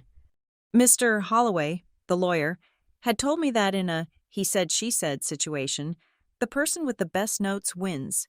So, I became a historian of my own trauma. I opened a spreadsheet. Column A, date and time. Column B, event. Column C, evidence. I logged everything. Tuesday, 8 a.m. Rick and Diane present. Internal loan agreement. Photo of document. Tuesday, 9:15 a.m. Diane initiates call to Aunt Sarah, alleging theft. Screenshots of Aunt Sarah's texts. Wednesday, 10:00 a.m. Diane calls university registrar, impersonating a concerned guardian to claim mental instability. Email confirmation from university. Thursday, 7:00 a.m. Rick plays altered audio recording to attempt extortion. Digital recording of the event. As I typed, the emotional weight of the events began to detach from me. I wasn't the victim anymore. I was the investigator. Seeing it all laid out in black and white made me realize how chaotic and reactionary they were. They were throwing spaghetti at the wall to see what stuck. I was building a brick wall. My phone buzzed. It was Mr. Holloway. "Ms. Dawson," he said. His voice was rich and reassuring. "I have had my forensic specialist look at the digital file of the recording your father played for you, or rather, the recording of the recording you made." "And?" I asked, putting him on speaker so Marjorie could hear. "It is amateur hour," Holloway said. "We can hear the edit points. The noise floor changes abruptly between sentences. If he tries to take this to a small claims court or a police station, he will be laughed out of the room. In fact, if he tries to use it to secure a debt, he is looking at attempted fraud." I let out a breath I didn't know I was holding. "So it is useless to them?" "It is worse than useless," Holloway corrected. "It is a liability. I am going to include a mention of it in my cease and desist letter. I will gently remind your father that manufacturing evidence is a crime. That should make him think twice about playing it for anyone else." "Thank you. Mr. Holloway." I hung up and looked at Marjorie. She offered me a rare, grim smile. "Your father always thought he was smarter than everyone in the room," she said. "He forgot that technology doesn't lie." I turned back to my laptop. I had one more email to write. This was the hardest one. I had to write to the director of admissions at my university. I took a deep breath. I didn't want to sound like a drama queen. I didn't want to sound like a runaway teen. I needed to sound like a student who was ready to handle her own affairs. "Dear Director of Admissions," I typed, "I am writing to clarify the recent communication regarding my enrollment status. Please be advised that I'm currently involved in a domestic dispute regarding educational funding. Any reports suggesting I am suffering from a mental health crisis are false and are being used as a leverage tactic by estranged family members. I have secured independent funding for my tuition. I am attaching a notarized letter from my legal counsel. Please place a security flag on my file. No changes to my enrollment or housing should be made without my direct, in-person confirmation and photo ID." I hit send. It felt like closing a blast door. I had cut the last string they could pull. They could no longer sabotage my future to force me back into the past. By the afternoon, the silence from Ohio began to shift. The aggressive texts stopped. The threats to call the police stopped. Then, the love bombing began.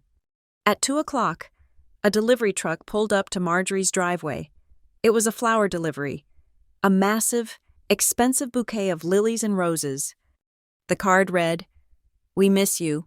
Please come home. We can work this out. Love, Mom." I looked at the flowers. They were beautiful. They probably cost $200. $200 they didn't have. $200 they should have used to pay Cole's debt. Marjorie looked at them with disgust. "Put them in the compost," she said. "They smell like guilt." Then came the text from Diane. "Brielle, I'm so sorry things got heated. We are all just stressed. I sent you a care package with your favorite cookies and that sweater you left behind. Let's just reset. You don't have to sign anything right away. Just come home for dinner. We can talk like civilized people." It was a trap. I knew it. A week ago, I would have read that text and felt a pang of longing. I would have thought, "See? She loves me. She wants to fix it." But now, I looked at the timeline on my screen. I looked at the entry where she called the school to destroy my reputation. You don't destroy someone you love. You destroy an enemy. She is pivoting, Marjorie observed, reading over my shoulder. The stick didn't work, so she is reaching for the carrot. But notice what she didn't say. She didn't say she was sorry for asking for the money. I said, exactly. She is sorry. Things got heated.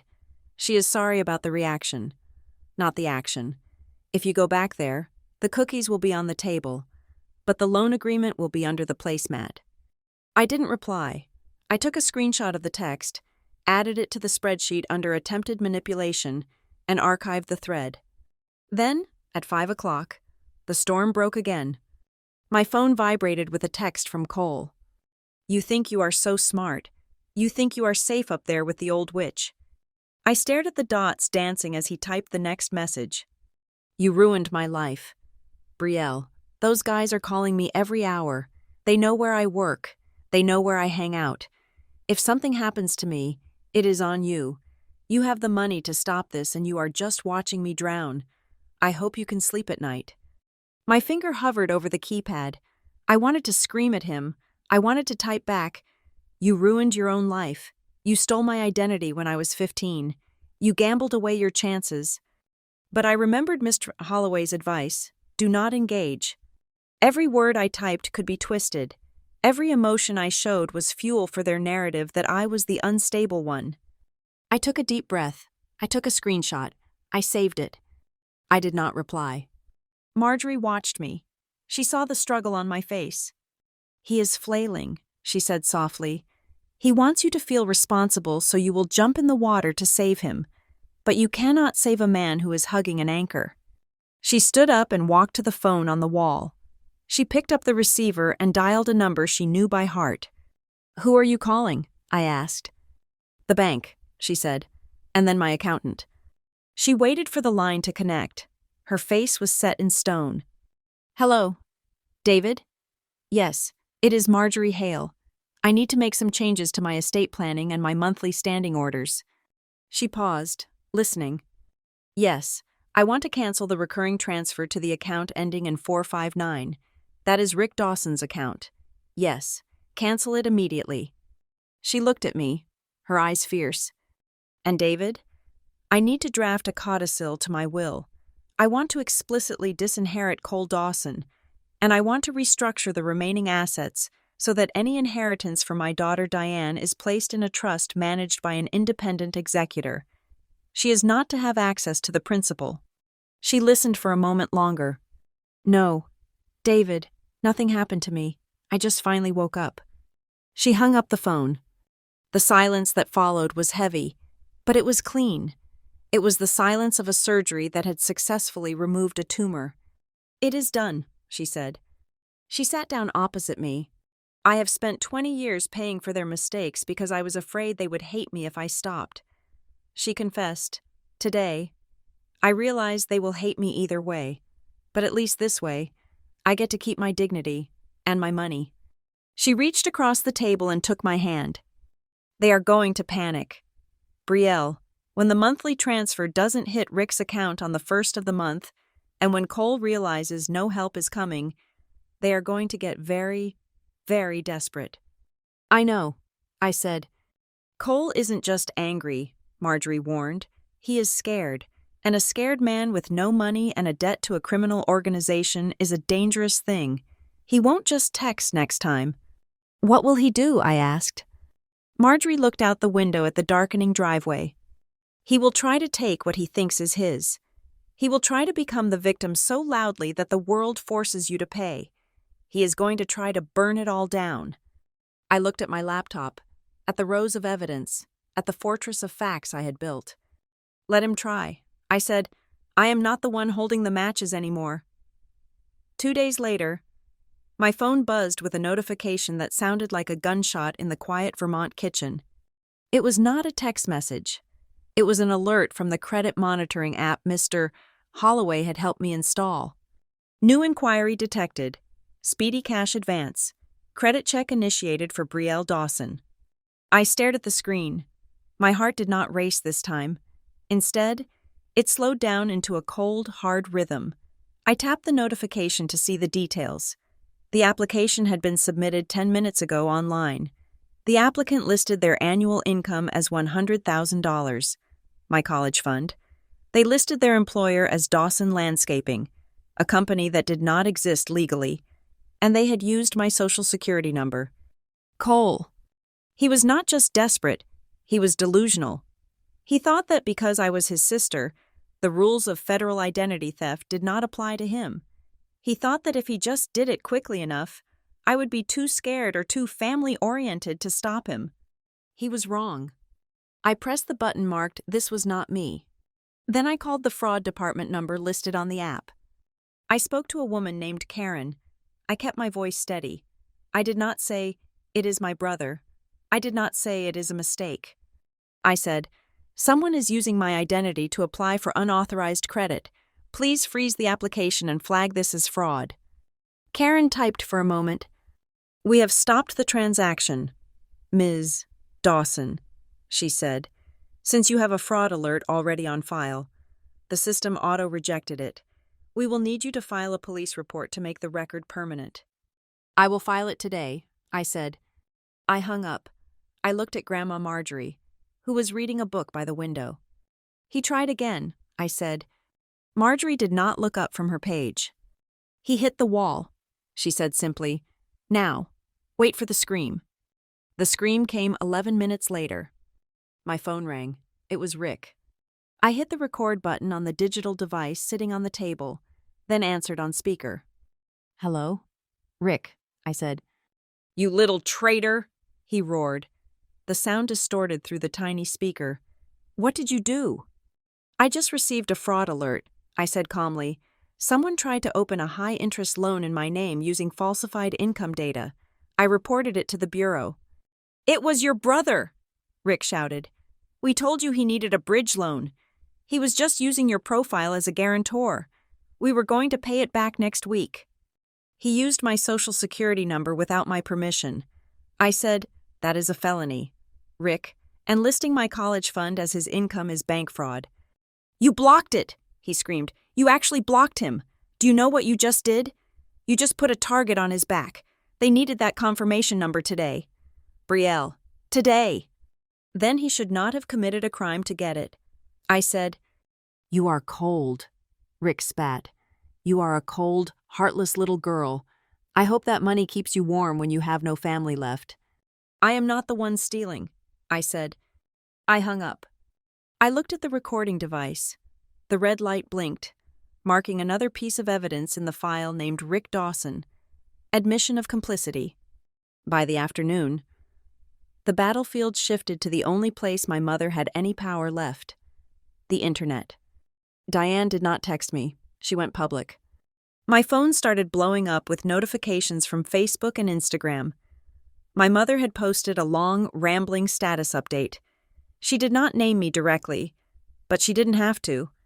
"Please pray for our family," she wrote. "It is so painful when the elderly manipulate the young." My mother has always been controlling, but now she has brainwashed my daughter into thinking her own parents are enemies.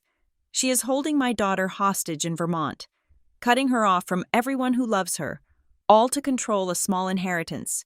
We just want our girl back. It was a masterclass in narrative spinning. She was the victim, Marjorie was the villain, and I was the helpless child who needed rescuing. Underneath, the comments were piling up. "That is terrible. Diane, call the police. Money really brings out the worst in people. Stay strong, Mama Bear." I felt a flash of nausea. They were rewriting reality. Then, a direct message popped up. It was from Aunt Sarah. I braced myself. Aunt Sarah had been the first one to text me. Selfish much? 3 days ago, I expected more hate. I opened the message. It was a screenshot.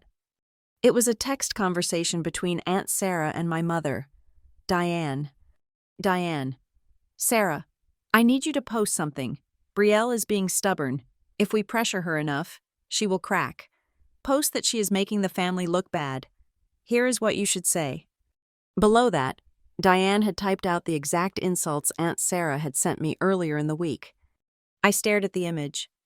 Then I read Aunt Sarah's new message to me. Brielle, I am sorry. I thought you were really running off with their savings. Your mom told us you stole their retirement money, but then she sent me this script today asking me to say you are mentally unstable. I do not play those games. If she is scripting the insults, she is lying about the rest. I am out. I let out a long, shaky breath. The wall was cracking. Diane had pushed too hard. She had tried to weaponize people who had their own moral lines, and she had crossed them. I replied, "Thank you, Aunt Sarah. I am safe. I did not steal anything.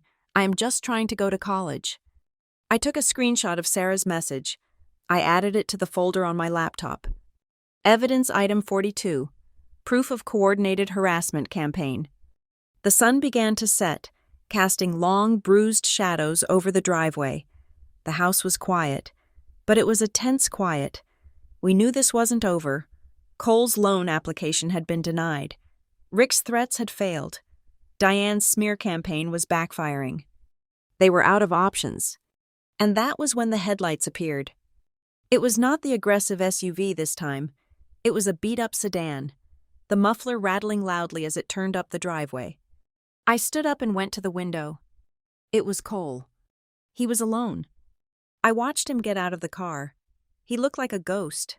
His clothes were wrinkled, his hair was matted, and he moved with a jerky, frantic energy. He didn't walk to the door. He marched to it.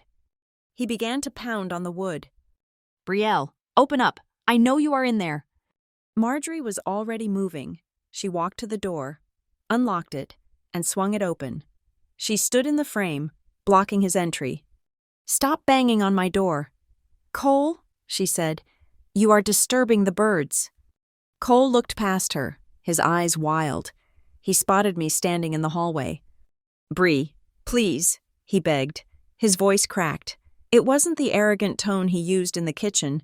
It was the sound of a man watching the water rise over his nose. "You have to help me." "Go home." "Cole," Marjorie said. "I can't go home," Cole shouted, tears welling in his eyes. He pushed his hair back with a trembling hand. "They know. The guys from Detroit. They called me. They said the loan was denied. They said I was playing games." He looked at me, his eyes pleading. "They gave me 24 hours.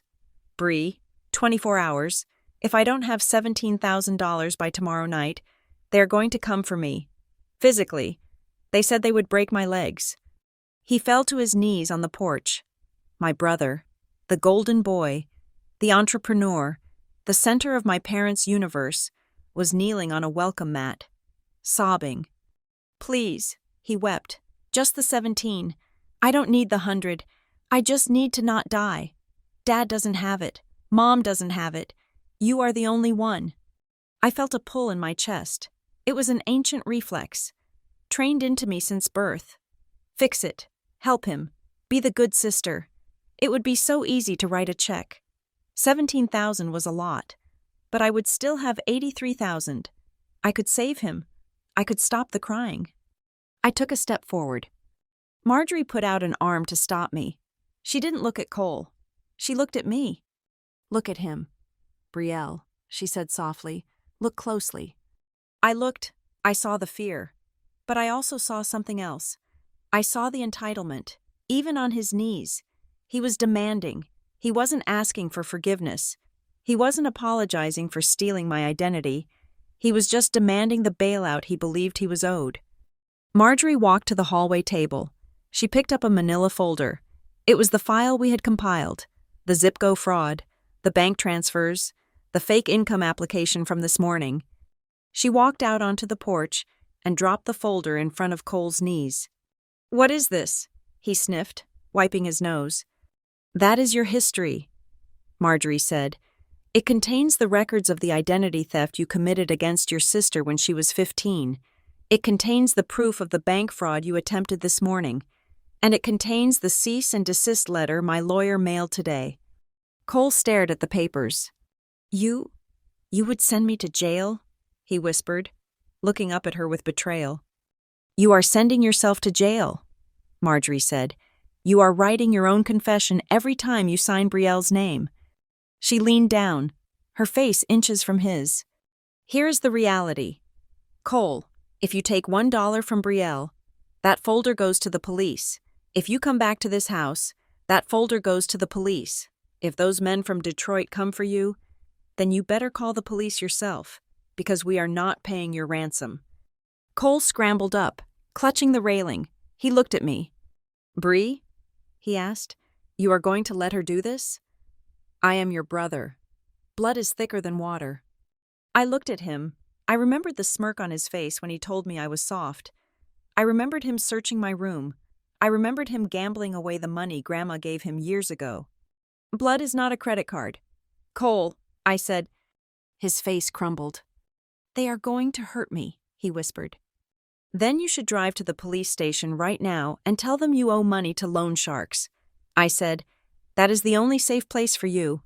He stared at me as if I had spoken in a foreign language.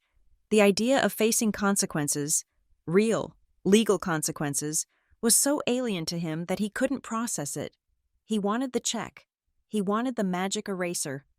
I am not saving you anymore, I said, my voice steady and clear in the cool night air. I am saving myself. Cole stood there for a long moment. He looked from me to the folder on the ground, then to Marjorie's unyielding face. He realized the bank was closed, permanently. He let out a sound of pure frustration, a scream that tore from his throat. He kicked the porch railing, leaving a scuff mark on the white paint. I hate you, he screamed at me. I hope you rot with that money. He turned and ran back to his car. He didn't look back. He peeled out of the driveway, his tires spinning on the gravel, driving not toward the police station, but back into the darkness he had created for himself. I watched his taillights disappear.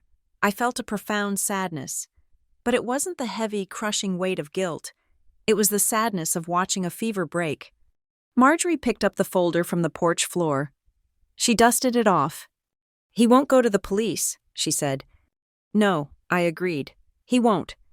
He will go to your parents, she predicted, and tomorrow they will make one last play. They will not come with threats. They will not come with tears. They will come with lawyers. I looked at her. Let them come, I said. We have the truth. Marjorie nodded. We have more than truth, she said, locking the front door.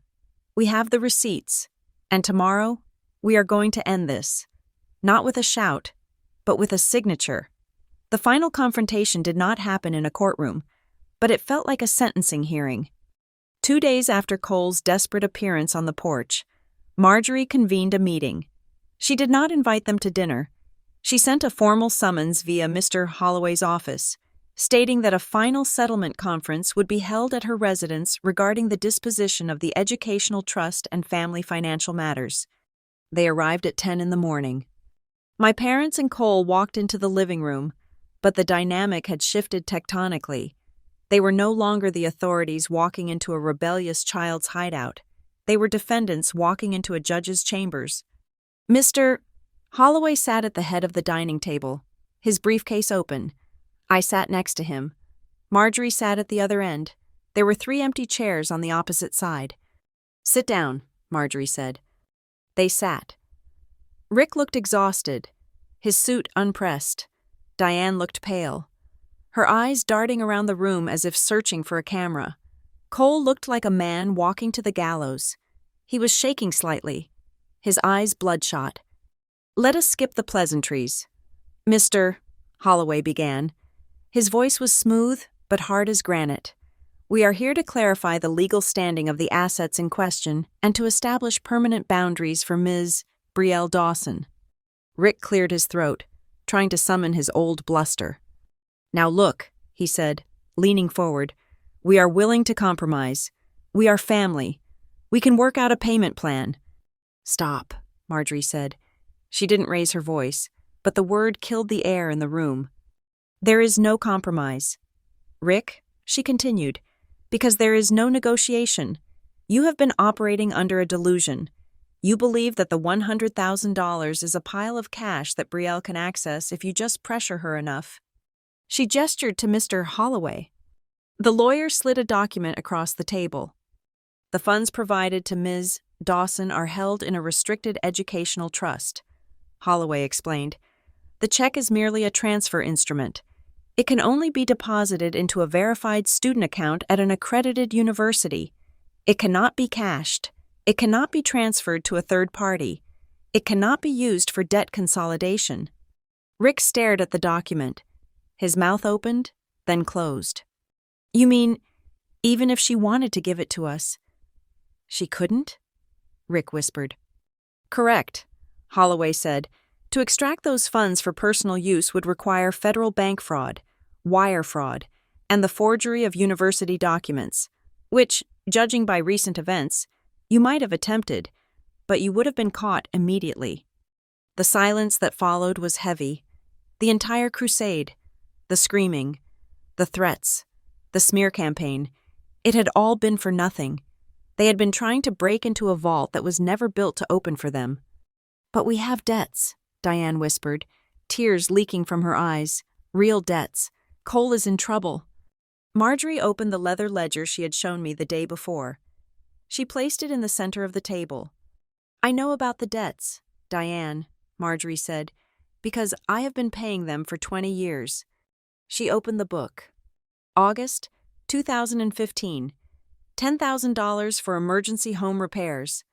Marjorie read from the page. I called the contractor listed on the invoice you sent me last week. He said he never worked on your house. He said he gave you a quote, and you used the invoice to get money from me. Diane went white. Where did that money go? Rick? Marjorie asked. Rick looked away. It went to Cole, didn't it? Marjorie pressed. It went to pay off his first gambling debt when he was 19. You lied to me. You embezzled money from your own mother to cover up your son's mistakes. She turned the page. There are dozens of these, she said. Hundreds of thousands of dollars. I thought I was helping a struggling family. I was actually feeding a sickness.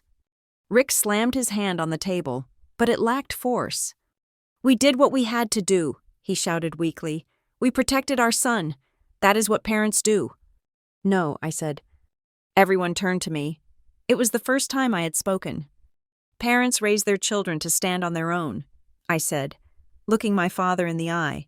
You didn't protect Cole. You crippled him. And then you tried to cannibalize me to feed him for another month. Rick glared at me. You ungrateful? Mr. Holloway held up a hand. Be very careful, Mr. Dawson, the lawyer warned. He pulled out a thick file folder. We have documented every interaction from the last 4 days. Holloway listed the recording of you attempting to use an altered audio file for extortion, the text messages to extended family soliciting harassment, the fraudulent call to the university attempting to sabotage Ms. Dawson's enrollment, and, of course, the identity theft committed by your son, which you facilitated. Holloway leaned forward. This is enough for a restraining order. It is enough for a civil suit for defamation. And frankly, it is enough for a criminal referral to the district attorney. Rick deflated. He looked at the file, then at me. He realized the power dynamic had permanently flipped. He wasn't the patriarch anymore. He was a liability. What do you want? Rick asked, his voice hollow. We want you to sign this, Marjorie said, sliding a final document across the table. It was a formal agreement. It stated that Rick, Diane, and Cole Dawson acknowledged they had no claim to the educational trust. It stated they would cease all harassment, and it stated that if they ever attempted to use my identity again, Marjorie would turn the full evidence file over to the authorities. And there is one more thing, Marjorie added. She looked at Cole. He was staring at the table, picking at a loose thread on his sleeve. I am cutting you off. Cole, she said, completely. No more rent assistance. No more emergency loans. If those men from Detroit come for you, do not call me. Call the police. Cole looked up. His eyes were wide with panic. You are killing me, he whispered. You are actually killing me. No, Marjorie said coldly. I am just stopping you from killing everyone else. Cole stood up. His chair scraped violently against the floor. He looked at me, his face twisted in a mask of pure, childish rage. You did this. He spat at me. You selfish little brat. You killed my future. You have all that money and you are just watching me burn." I looked at him. I didn't feel fear anymore. I just felt pity. "No, Cole," I said softly, "I am not stealing your future. I am just finally stopping you from stealing mine." He stared at me, waiting for me to crack, waiting for the apology, but I just held his gaze. He turned and stormed out of the house. We heard the front door slam. Diane was crying softly into her hands. "Brielle, please," she sobbed. "Just come home. We can fix this. We can be a family again." I looked at her. I saw the manipulation even in her tears. She didn't want me. She wanted the buffer. She wanted the peacekeeper back so she didn't have to deal with Rick and Cole alone. "I can't come home." "Mom," I said, "because it wasn't a home. It was a bank, and the account is closed." Diane looked at me, shocked by the finality in my voice. She looked at Rick for support, but he was staring at the wall, defeated. They signed the papers. They had no choice. They left 10 minutes later. I watched them go from the window. They looked smaller than I remembered. They weren't the giants who controlled my universe anymore. They were just two people who had made bad choices and were now driving back to live in the wreckage they had created. The next morning, I packed my bag. Not the frantic packing of a runaway, but the organized packing of a student. I sat with Grandma Marjorie on the porch one last time. "Thank you," I said, "for saving me." She smiled and squeezed my hand. "I didn't save you, Brielle. I just gave you the key. You were the one who had the courage to lock the door." I drove away from Vermont an hour later. I didn't go back to Ohio. I headed toward my university. I spent the next 4 years building a life that belonged to me. I changed my major to pre-law. I got a job at the Northline Student Services Center, helping other students navigate financial aid and legal troubles. I learned that I was good at fighting for people who couldn't fight for themselves. I heard rumors about my family occasionally. Aunt Sarah told me that Cole had to declare bankruptcy and eventually move to a different state to escape his creditors. My parents had to downsize, selling the big house in the suburbs to pay off the debts Cole left behind. They tried to reach out a few times, birthday cards with no cash, text messages on holidays. I never replied. I had built a new family, one chosen based on respect, not obligation. On my graduation day, 4 years later, I stood in my cap and gown. I looked out at the crowd. My parents weren't there. Cole wasn't there. But in the front row, wearing her sensible gray coat and holding a bouquet of flowers that she had paid for with her own honest money, was Grandma Marjorie. She waved at me. I waved back. I touched the diploma in my hand. It was just a piece of paper, but it was heavy. It weighed exactly $100,000, 17 years of silence, and 1 moment of absolute courage. I realized then that revenge isn't about burning down someone else's house. It isn't about screaming or making them suffer. Revenge is simply locking your door, turning off the lights, and living your own life in the peace they tried to take from you. And for the first time in my life, the silence wasn't empty. It was full. Thank you so much for listening to my story. I would love to know where you are tuning in from today. Are you listening while driving, cooking, or maybe relaxing before bed? Please let me know in the comments so we can connect. If you enjoyed this story, please subscribe to the Lila Revenge Stories channel, like this video, and hit that hype button to help this story reach more people who might need to hear it.